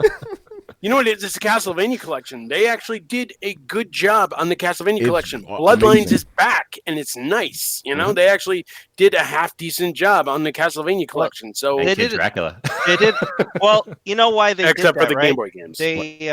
They popped in Kid Dracula in there because literally it would make sense that Haunted Castle, the arcade Castlevania, would have been in there, right? But they wanted to sell the arcade collection, so they stuck it in there, and they had to put something in there to fill it out. And so they should have put the Wii version of Castlevania Adventure on there, just like Rebirth, Contra Rebirth. They had a Castlevania Rebirth. And that game is lost to the Wii. You know what would have been great in the arcade collection? Sunset Riders. Throwing that out there again. But we're going to go off on that tangent. That's another show. But I'm just, Konami is starting to have a little bit more of a game presence. They're starting to respect more of our classics. Who knows? They could surprise us with something. You never know. Yeah, it should be right. Cool. Yeah. Again, right now we're just skipping around any company. Doesn't really matter. Capcom, man. What do you think? More Monster Hunter for sure. Yeah. Dino Crisis. Everybody's been asking about Dino Crisis. I know we're getting Resident Evil 3 remake. That's confirmed forever. So like a big it's basically confirmed. Like I believe they said that they would work on that. Resident Evil 2 remake sold well, and it's been selling really, really well. So really well. Yeah, but I feel like for like Dino Crisis, I can definitely see a return to that franchise simply because, and this is completely my own speculation on this. During PAX East, like the fan gamer booth, they were selling Dino Crisis shirts. Yep. And they were also selling Demon's Crush shirts too, though. That's a problem. Well, yeah, I mean, you never know, with that. But I mean, with Dino Crisis, I mean, that would make a lot of sense, especially if it was running on that same engine as RE2 remake in that case. So the RE engine. Yeah, exactly. If it was running on that same engine, but with dinosaurs like crashing through like office buildings and stuff, do it, man. Just do it. Yeah. That's nice. I think that since we got THQ Nordic doing the SpongeBob, and they have that connection now. They have that connection with Nickelodeon. Nickelodeon also owns Teenage Mutant Ninja Turtles, so I could see them bringing back Turtles in Time. That was a classic. As long as it's not the Ubisoft version. Yeah, we don't exactly. Yeah, as long as it's not the new Turtles in Time and the old Turtles. So I could see them popping in on that. Here's one thing I've learned about companies and people who run them and high-level executives. Most of them are fucking morons. So here's what I anticipate is going on in the boardroom of Capcom right now. what are we gonna do? I don't know. Monster Hunter sold real well. Okay, what else can we do like Monster Hunter? And that's gonna be this year's E3. The Iceborne. It's going to be Iceborne. Yeah. That's going to be a big. No, not just Iceborne, but like they're going to look at it and they're not going to understand why Monster Hunter was a success. Why it was a love letter to gamers and the franchise, and it was well done. It didn't have any hitches. It was just an unprecedented experience. Capcom is not going to understand that it's the quality that people like. They will literally, these kinds of people you can sit down and be like, no, they love it because of the quality. They're like, so like the cup that it's in, like the box, like no, the quality of the game. Mm-hmm. So would you expect them to drop like a bullshit Monster Hunter clone of Capcom? No, I'm expecting them to go back to their library and see. They're going to say, what is the formula for this? Well, we took a franchise that has been kind of dormant, and then we gave it the AAA treatment, and boom, success. What else do we have in our backlogs that's either been sitting on the back burner or lying dormant that we could just throw a bunch of money at? Do you have like a franchise in mind? Like whatever? I got an idea on that. Marvel versus Capcom 4. Yes. Because Infinite did not do well, but now that Fox and Disney worked their shit out, they can actually make the sequel that fans want, get Wolverine back in there, get, Mag fucking Nito, get the Mango Sentinel back in there, get the characters that the fans want, and make it the game that it should have been. Yeah. I did like Infinite. Yeah, I've been talking about that for a while. Like when they bring back Marvel vs. Capcom 4, it's going to be touted as the big return. It's going to have the X-Men and all that. I mean, the thing is with like Capcom, they've been doing like really, really well sales wise. And like the only thing that they've really been struggling on, surprisingly, is their fighting games. Honestly, they need to fix that, man. Yeah, but other than that, like they've been selling very well, and a lot of that has been spearheaded because of Monster Hunter World. And I mean, like the company is honestly in a really good spot for them to actually, branch out and take more risks. So I'm happy with that because they have a lot of franchises that I want to see them return to. Yeah, Riku-san is here screaming about Breath of Fire 7. That's what he wants. That would be cool. That would be cool, honestly. Yeah. What else? Sega. What do you think Sega's going to be showing? Sega, they're definitely going to have stuff with Atlas. Yakuza Kiwami 3? I think we're already getting the regular 3 of the remaster of that. Hopefully they'll put back the shit they took out originally, like the the Mahjong and the Hostess bars, obviously. Got to have that back in there. Well, I know they're going to have the Sega Genesis Mini because they just revealed the rest of their lineup for that with Darius and Tetris, a game we'd never seen on the Sega. Would not surprise me, if they did reveal something during like the Microsoft press conference, they make that their focus. If it was a Jet Set sequel or something like that, a Crazy Taxi sequel, who knows? Oh my God, Jet Set 3! Oh, for the love of God! I think we just lost him. Oh man, we just lost him. If they announce a Jet Set 3, I'd be so happy. Yeah. David will actually go to E3. He will not be Chrono broken anymore. On that note, Jet Set 3 is never coming back to Sega. The guy who did all the music is basically, he just released a new game like 6 months ago. Is that Hover you're talking about? Yeah, I think so. I mean, he was the composer for like the music, yeah. But I mean, like if like Sega really wanted to, they could like hire him back on. So seriously, he's been pretty adamant about his bad blood, but really? Okay. Maybe enough money could change his mind, and maybe that's just money heals all wounds. Money. As he holds up a cup of coffee, it's like never say never. I mean, never say never. It's about money. On top of that, there's always a possibility they could bring back, like, because they've been talking about bringing back a number of their franchises. They could be working with Dottie Mew to show off Streets of Rage 4 at their booth somewhere in there, Okay, hold on. What? Man, hold on. Riku just fucked me up right now. If this happens, I will lose my mind. Virtua Fighter 6, Sega, can we fucking get it already? That's your franchise, Tony. That's their franchise right there. Please, because we've had this big resurgence of fighting games in the last 3 or 4 years, right? Exactly. What the fuck is Virtua Fighter, And Tekken 7 sold really, really well, so the 3D fighter space is wide open for someone to come in there and take some of that as well. By the way, David, if they announce Jet Set 3, you're gonna learn you actually have the Speed Force running through you. You'll just run over to E3. It'd be like those Quicksilver scenes in the X-Men movies, pretty much, Oh man, that would be cool. Let's see what else. Virtua Fighter. Jeffrey says VF5 goes to PC. That would be an interesting one. But Virtua Fighter 6 already. Stop with the 5.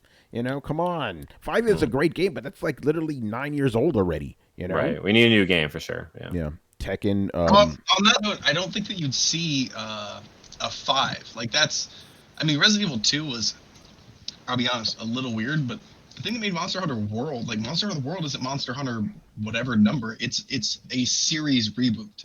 Also be Virtua Fighter new. I don't know. Evolution. It won't happen. Yeah, something like that. It's going to have to be welcoming to veterans, but Virtual Fighter Z. Well. Yeah, Virtua Fighter Z. Yeah. Arc System Works is working on they're it. gonna Here's a couple of games to think about here, fellas. What about Phantasy Star Online for Switch? Okay, you're really playing with my emotions with your podcast, David. You know what? That I'm sorry to quantum break you there. I mean, I've been waiting for like PSO 2, honestly, to get a US release for the longest while, and you know, it just hasn't. Really I didn't even say Power Stone 3, buddy. Okay, I mean, we mentioned Power Stone earlier. That was the thing. Can I twist the knife and say the proverbial knife? Guys of Arcadia 3. Yeah. I want to see the man.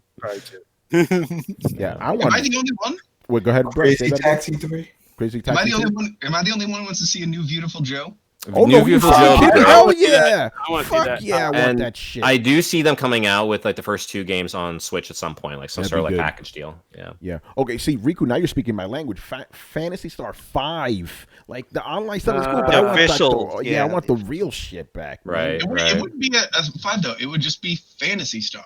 Oh yeah. Like, all they would have The to say is reboot. True. Yeah. I can just see Fantasy that. Star Genesis or Fantasy Star Genesis. That would be a cool name, honestly. Yeah. Yeah. Phantasy Star Genesis. You know, hey, Genesis does. You know, Darksiders. Yeah. Don't get me started on that new Darksiders. As long as it's not Genesis Oh, it's spelled gonna like be- the Terminator movie in that. All right. I think. Yeah. Go ahead. Hey, let's also throw Bandai Namco in there because they're gonna have some stuff too. Yeah. All right. Let's get to my favorite part. Crazy speculations. What do you want to see? You know. Well, and feel free to get as irresponsible as you want. Well, I was gonna throw Bandai Namco in there because I want Ridge Racer 8 and a Klonoa HD collection. And I want Kaz Hirai to announce that he needs to come on stage. Ridge Racer. Yeah, exactly. Ridge Racer, and then walk around Just like that too. It's like Ridge Racer. I want him to walk around in the shape of an 8 until he passes out. Mind you, he's retired already, but he's still gonna do it. You know. No. I want EA to announce a Skate 3 port if they're not doing Skate 4, and Ubisoft to say, hey, we're bringing back Tony Hawk, the old ones. We took out all the music, so don't worry about the licensing. We put new music, and there you go. Enjoy. I want Capcom to announce a Power Stone collection for Switch and a Maximo collection for Switch, and with Cannon Spike on top of that.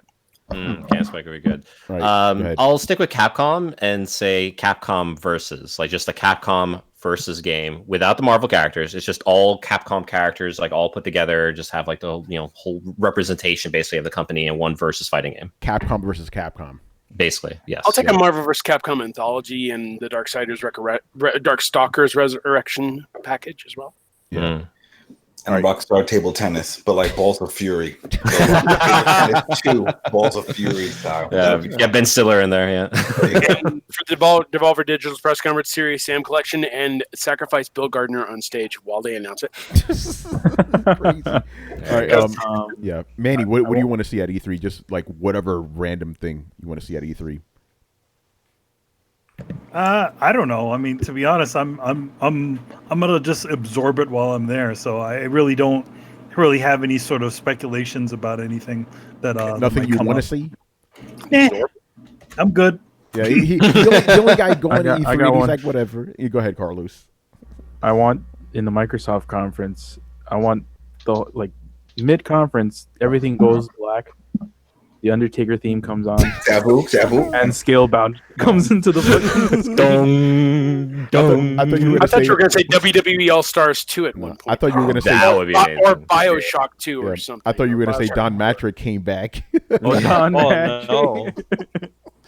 By the way, Yeah, go ahead. oh god damn it, my train of thought just went away. Someone okay. mentioned, I think it was Robert mentioned something that. Bioshock. I don't know. I just want a new Bioshock so bad. Bioshock 3. What about that Bioshock kid? 4. Bioshock 4. What yeah. about that Ken Levine game that he's been talking about for about a century? Yeah, so I think I can talk about this a little bit. I did actually meet Ken Levine. I want to say like a couple of years ago, and he actually he told me pretty explicitly what his thought process was going to be for this game. So I can't really go super in depth with it, but like he's going to be taking a lot of inspiration from Civilization, but it's still going to take gameplay elements from BioShock in it. So it's still going to be some sort of like first person narrative driven sort of thing. Yeah, But it seems like there's going to be some, I don't know, kind of like city building ish sort of like, like you build like relationships with other people, and you have to keep going back and make sure you're kind of like okay with certain factions, and you're going to be losing points with other factions and things like that. So that seems to be like the direction with the game that he's going with. This is, again, this is like pretty early in the development of the game, but that seems to be like what the drive of this game is going to be. So whenever we do see it, remember what I told you. Yeah, because he's been talking about creating what he called an endless narrative game, and that sounds in line with what he's trying to do. Mm-hmm. No, this is everything that's been mentioned. It just sounds something tailor made for Brett. Yeah. Actually, since you're talking about Brett, what crazy thing do you want to see announced at E3?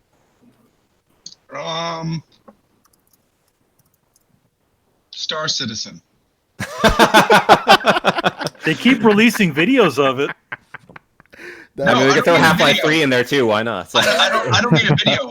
I mean the game. Oh. No, they're not going to release the game. Yeah, that's why it's They're crazy. gonna come up with the box. They're like, look, What is this? niche product. Them not releasing the game makes them so much money. That is true. They make more money just keeping people It's on sad the but hook. true. Yeah, but again, but it is crazy because like, Star Citizen, nah. So yeah, things that'll never come true. That Half-Life and Portal 3. Now we just can't count. Go ahead. Yeah, so like one other crazy idea I kind of want to throw out there is kind of to add on to the Battletoads train here is with like Double Dragon, and have Double Dragon characters be DLC like down the line, like announced as like later DLC. So it'll be like Battletoads and Double Dragon all over again. You know, it'd be kind of neat if they announced a release date for Battletoads. And by the way, if they do announce a release date, I am getting that Battletoads tattoo on my arm. Count on that.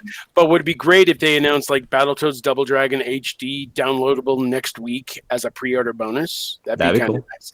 And we never really touched on what character we're going to see next for Smash Brothers DLC. I know we kind of talked about the Battletoads, but I want to see Lara Croft.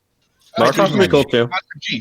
I don't know. I think that game is kind of a celebration of Japanese games. It's going to be a Japanese character from Dragon Quest, maybe.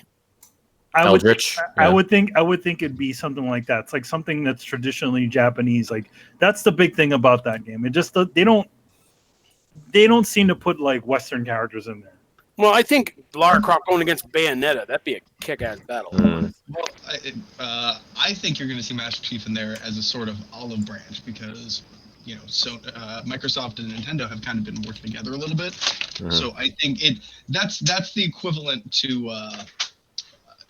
I can't spoil things for people who've seen Game of Thrones. So, it's the equivalent to Theon.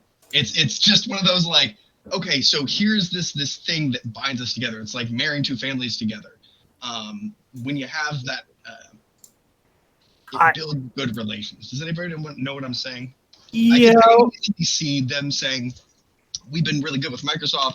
Microsoft is pushing to put Master Chief in Smash Brothers because it's good, just cross promotion, and Smash Brothers Nintendo basically be like, okay, we'll capitulate, and this should be seen as a big honor for you, and they'll only do it once, kind of thing. You know who I'd say would have a better chance to show up in there?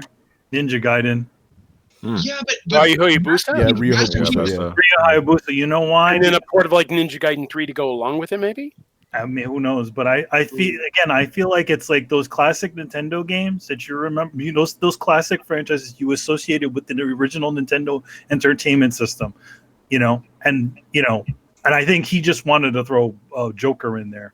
But I definitely think that it's just if it's going to be anybody, it's probably going to be Ninja Gaiden or Ryu Hayabusa. Yeah, here's one, and David, you'll like this one. Chrono from Chrono Trigger. I would like that, yeah. Why would you do that, Tony? Only if it's like also like honestly, only if it's like Final Smash is Luminaire special, like where it makes a big green dome comes down and like smashes everyone out. I think that'd be great. So let me read some. Good idea. Yeah, from Riku also says he would like Mega Man Legends remake. Okay, and Mega Man X9, a 2D game.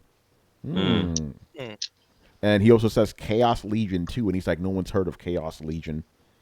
I don't think I know Chaos Legion at all. Does anybody know Chaos Legion? I've heard I of it. played that back on PS2. Oh Yeah. shit! I know Sepultura Chaos AD. Yeah, Chaos AD. But, I don't know the Legion. I'm sorry.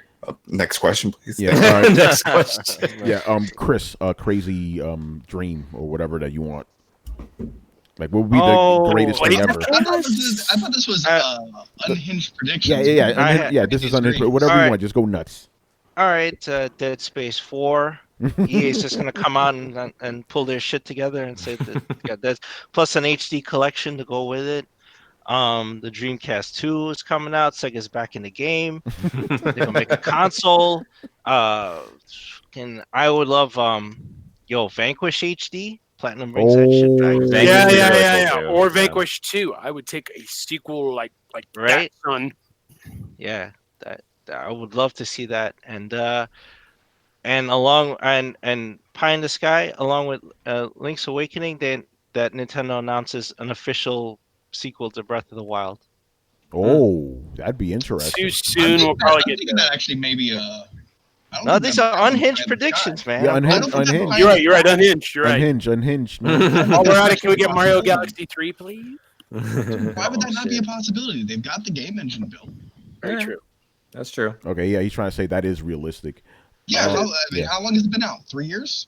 2 years. You're right. Oh yeah, it's a pretty shit. No, 3 years. Two years, man. Come on, guys. 2 years. Don't make me old. Yeah. Okay, so Naughty Dog brings back Way the Warrior. We're the warrior. The Warrior. Talk about White Zombie soundtrack. With all new tracks from Hellbilly Deluxe. Well, 1965. Yeah. Wow.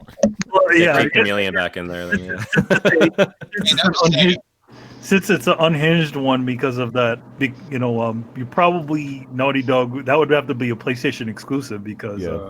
Well, actually, no. It was actually done for Universal. 3DO. I remember playing on 3DO. That's all. Well, it was a Universal title. Wait, that'll be Sony's exclusive fighting game then. There you go. The Way of the There you Warrior. go. Bring that shit back. Way of the Warrior. I said Good this. old Naughty Dog. The new WoW. Yeah, I said this on the Art podcast. Sega somehow finds the source code to Panzer Dragoon Saga. That's a remake, man. I would go nuts. 15 more staffers die making it. Yeah. Yeah. It was under our bed the entire time. Exactly. It's imagine that like it's under your seat, at the Microsoft conference. Oh, there it is. Who found the source code? Does anybody know what pan-source dot the doc is? Yeah, and then I have a heart attack. Fuck. And also, of course, Soul Reaver. Somebody announce this shit, please. A new Soul one. Reaver 3. Let's do it. Yeah, we were talking about Holy that. shit. Or a legitimate Kane game and not whatever that multiplayer. Oh, that Nosgoth. Nosgoth bullshit. Oh, Nosgoth? Oh, I Trash. don't know that there's still interest in that franchise and then not reboot it, but instead just do this weird spin-off. There was going to be a reboot, but the game got canceled. A bunch of them got canceled. Actually, like they had The one connected to that Nosgoth game was the Nosgoth portion of the game was actually the multiplayer that was meant to be for that canceled Soul Reaver game. Oh, okay. So they canceled the real Soul Reaver game because it was just not getting up to par.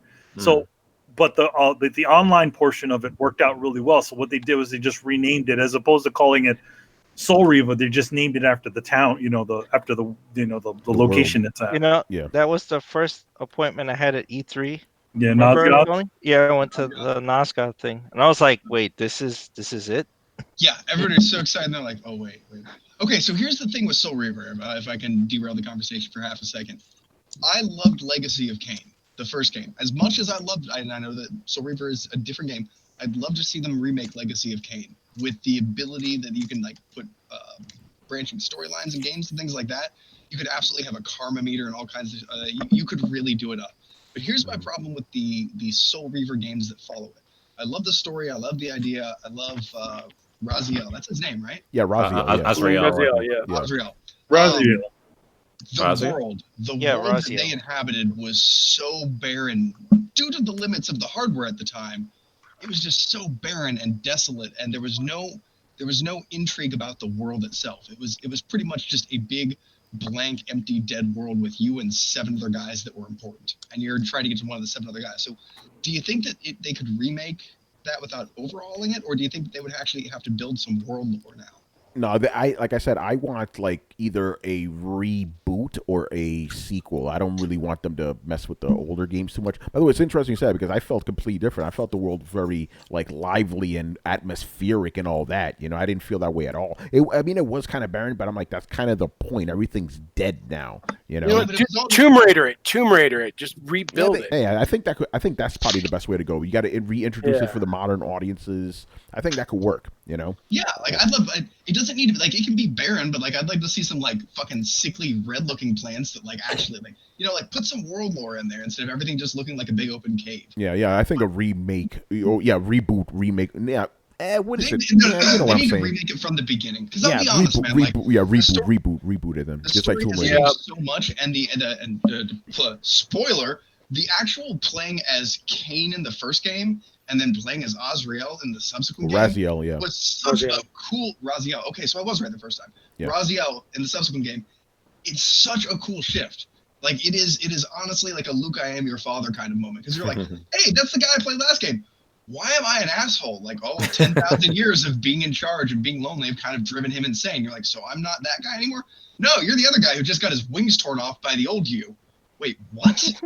Like it was a cool angle to play, and then the whole point of the game was to go back and murder the character that you played in the last game. Like that was a really cool angle. So the world building is like out of this world in that game. Yeah. You get to see the ancient world and the townspeople, and then like later you get to kind of see like the decimated areas. Like when you get to see the Colosseum, like the Colosseum in Soul Reaver, like you go to in Legacy of Kain. It is one of the central pillars where like you absorb and like level up your character and you get different abilities. It's kind of your hub in the first game. So when you see it in Legacy of Kain, like all broken down and it's useless now, but it's just this weird landmark, you're like, I remember this. I'm in the town where I used to be. It's like 10,000 years later, there's nothing left. It's a cool story. So as far as that argument goes, I say we need a full reboot. I agree. Reboot. Yep. Brian, crazy predictions. I actually have nothing. Really? I'm not excited for anything at E3. Okay, make up something. Okay, here's a wild prediction that's off the cuff, which probably won't happen. You know what? Let's do it for next year. Next year, I don't know. Let's say, here's one. Next year, new Call of Duty game. There you go. Wild prediction. Won't come true, but wild prediction. Boo. Boo this man. Opinion, but... Boo this man. All right, any other wild predictions? E3 won't be around next year. Yeah. Do we actually, by the way, I guess that's a good way of ending it off. You might be a little bit downer. Do we really think this is the last year of E3? I don't think so. No. I don't think so. It's smaller. I think, company, they're going to draw in like new company. I mean, like this will be a big year for Intellivision Amico because they're going to have a showcase of like, they're going to show their titles for the first time. It'll be really, really cool. They're going to show a number of games and they're going to, get other great companies there. But I mean, obviously they're losing interest. Maybe they'll figure out something to like bring some people back. And, Nintendo will always be there at some extent. But I mean, it's not the same as it was. I think if you give it long enough, it will be, though. Because, let's be honest, E3 started with a place for journalists to congregate. We now live in an age where people are putting Twitter quotes on the front of fucking boxes. Journalists don't matter the way that they used to. And I hate saying this in a panel full of journalists, but they just don't. The public perception, the spectacle matters. And we're in a weird place right now, but if that trend keeps happening, then the whole them letting normal people into E3, and you're going to see less and less press preference because press matter less and less. And eventually it's going to become who makes the biggest spectacle that's tweeted about them. It's more about the personalities and not so much about writing it's all about the messaging and what they want to portray out there. So if let's say there was a really cool tweet or a comment somewhere, then that's what they go with. They don't give a shit. And most people reading it don't even care. They just see them like, oh, okay, all right, I'll move on. That's what I'm saying. So from a marketing point of view, if I'm sitting there and I'm going to go to E3, they're like, okay, so if you're going to E3, where are you going to focus most of your time? Are you going to focus on, courting the journalists, or are you going to work on making a big spectacle? Like, I'm going to make a big spectacle. Fuck it. I can talk to 3 or 4 journalists that might write an article that might get retweeted, or I can set off fucking fireworks in the middle of the auditorium and trend for 2 hours on Twitter and fucking ride that way. That's or just have the influencers that you paid for play your games, Apex Legends. I mean, we see that now with games. A lot of influencers and YouTubers, they get the game before the reviewers do. Mm-hmm. It's about spreading that good word about the game first, and like especially like when you have someone like Ninja, for example, playing Apex Legends, and Apex Legends has that really big high when it first comes out. Yeah. And then when he drops it because like he's not getting paid anymore by the company, that's when the game starts to drop as well. So like it's just kind of interesting to see like how that can how that can work in someone's favor and also not in their favor at the same time. Yeah. Robert, can you tell us those statistics you told us about the percentage of people dropping off this year? Let me take a look at that. Hold on real quick, because there's my buddy over there at Evolve PR. Let me look up those stats. Okay, so from your, I can say this because I didn't know the source of Evolve PR. So basically, media presence this year is down 53%. 53%, and influencers are down like 12%. Yeah, so that kind of shows you what's going on. Influencers not dropping off as much, but media guys. Because see the thing, and Robert, you could attest to this. David, and Manny, and everybody who's been to E3 could attest to this. Most guys that go to E3, most journalists that go to E3, we have to pay for that shit ourselves. Yeah, I mean, because the approval process is a lot stingier than it used to be. There's a lot of questions, and on top of that, because the show is public now, getting hotel space is a lot tougher than it's used to be. I mean, you have to either rely on a good Airbnb or stay at a hotel across town or sleep in a room where somebody's living in a hostel or a bathtub, or you're spooning with Tony, or like under a bridge somewhere, or you're in a room with Andre where he's snoring, or in a van down by the river, in a van down by the river with David. But yeah, I kind of agree with you guys. Like, E3 is probably still going to be around, but I think it's just going to be like a husk of what it used to be. It doesn't matter anymore. Think about how much waves Sony kicked off last week just by showing off Death Stranding. That got way more hype than E3 did, So you don't really need E3 anymore when you have companies, when they can do whatever they want, whenever they want, in their own terms. So, I think E3 is just going to morph into a PAX type of thing. Maybe we'll do a franchise like E3 South, E3 West. They could do some shit like that. Who knows? I mean, we're seeing more like specialized conventions. That's kind of thing, and like so, and like even though like they're not like conventions, like just kind of like shows that revolve around specific games. So like say like Mortal Kombat 11, for example, or like Borderlands 3. They make like events out of the games themselves because they know that the hype is there for those specific games. So they just revolve a day that revolves around that, and release it whenever they want to, whenever they want the message to go out. They craft the message however they want to. They don't have to rely on, have like E3 to like prepare everything or whatever. They just do it themselves, and it works out better for them. Yeah, they all have their own connection to the public. It's not like back in the day where it was just magazines and them like, all right, now I can't wait. More direct. It's more direct. Everything's direct. Now we just saw that recent where Ubisoft and with Wildlands, they sent out a message, boom, it's up, and we saw a presentation. Yeah, a breakpoint. It's supply and demand. Breakpoint. The reason we saw a lot of people bailing on E3 was because they didn't feel like their message was being heard amongst the cacophony of the spectacle of everything else. They didn't dollar for dollar and dime for dime. It just wasn't working out for them. But if enough people leave, then that drowns out some of the noise, and the ability to come back and be heard at E3 would reemerge. So I think it's going to come in waves. I think it's going to die down for a while. If you have to ask my wild prediction, you'll see it die down more and more and more over the next few years, which will leave room for, they'll drop the prices, and then all of a sudden you'll see a bunch of mid-tier developers come back, fill up the room. It'll become more of a thing, which is going to attract some bigger ones, and eventually 5-10 years down the road, you'll see the big companies get circled back around. Because so it'll be waves, you think? Yeah. The biggest thing about it is that Brett brings up a good point. Is like, to get a booth at an E3 is so expensive now. Back, when me and Tony went first, right? There were a lot more independent developers on the show floor, and I'm sure Robert and you guys have been to more than we have, and you can definitely see as the modern era has come, less and less you see less and less independent companies and less independent game studios, in those spaces, and it's all about these big Uber booths. Yeah, and now even those big Uber booths are kind of going away too, Yeah, I mean, and also, one interesting thing about the show is that we're starting to see more exposure for like smaller companies on the floor, and it's kind of an interesting way to get exposure. Like, for instance, the Super Soul Brothers. They're an amazing band that does this all-out cover of like these amazing songs, and they do a great job. They actually have a pretty big booth at the show. They were at PAX East too, I believe, right? Yeah, and they had a small space there. They have a much bigger space at E3, so they're going to get some major exposure out of that.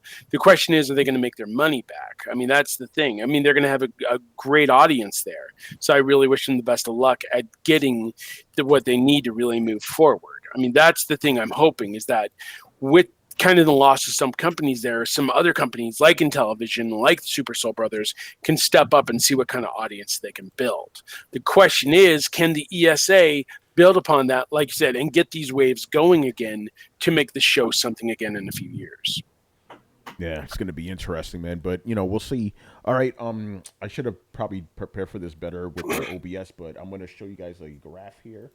I don't know if you guys can see this. Hold on.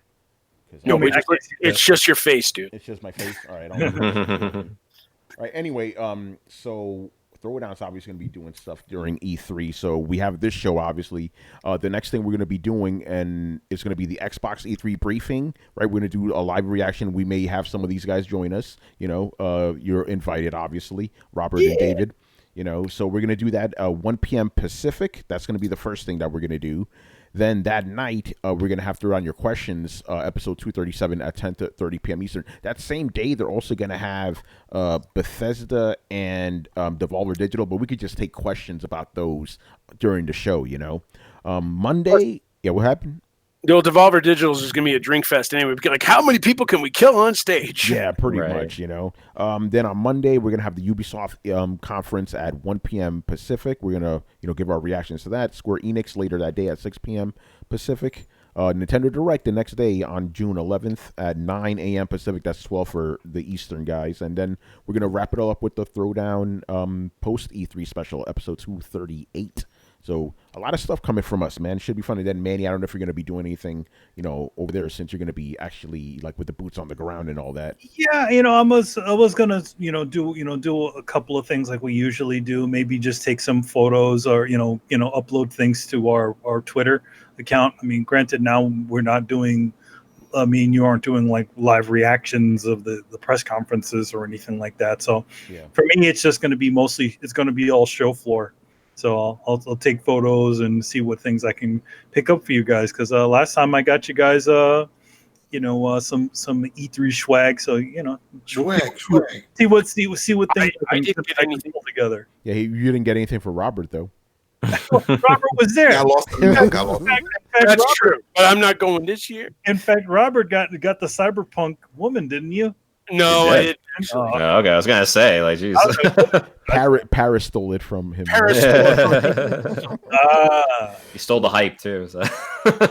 So that's gonna do it for us. So I want to thank you guys, the ARG podcast crew, David and Robert, for being on. I'm just gonna start with you first, Robert. Thank you for being on. Where can we find you?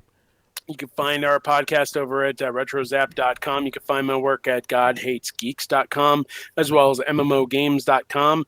And I'll be announcing some other stuff very soon. Awesome. David, man. Yeah, so you can find, again, Arcast on Twitter at Arc Podcast, same thing on Facebook, facebook.com/Arc Podcast. The episodes are up on retrozap.com/Arcast. You can find me on Twitter at The Guilty Man, and also my personal website, logically-dashing.com. Awesome. All right, guys. So thank you for watching and listening. Subscribe to Throwdown on SoundCloud, iTunes, and YouTube. Follow us on Twitch, Twitter, and Facebook at Throwdown Show. Links are located in the description below. Once again, our show is Tony Polanco, and tonight I was joined by Emilio Lopez. See you later, guys. Chris Seeley. Hey, take care, everyone. Carlos Romero. You are walking over here. We're gonna see Carlos tomorrow, man. It's gonna be fun. Brian Manjoma. Due to the low interest numbers, analysts have predicted that there may not be an E4. Oh man, Brett Murdoch. It's been real, party people. He's probably Oh, talking I right said now. we're lucky Val didn't put it on, otherwise it wouldn't have gotten to 3. Oh shit. Oh, Adam Vale. Happy birthday, Gary Schwaby. David Gilton and Catch you later. there you go. And Robert Workman. Battletoads. Da-na-na. And All right, guys. We'll see you around, man. Later. Later, guys. Go. peace. Deuces. Bye-bye.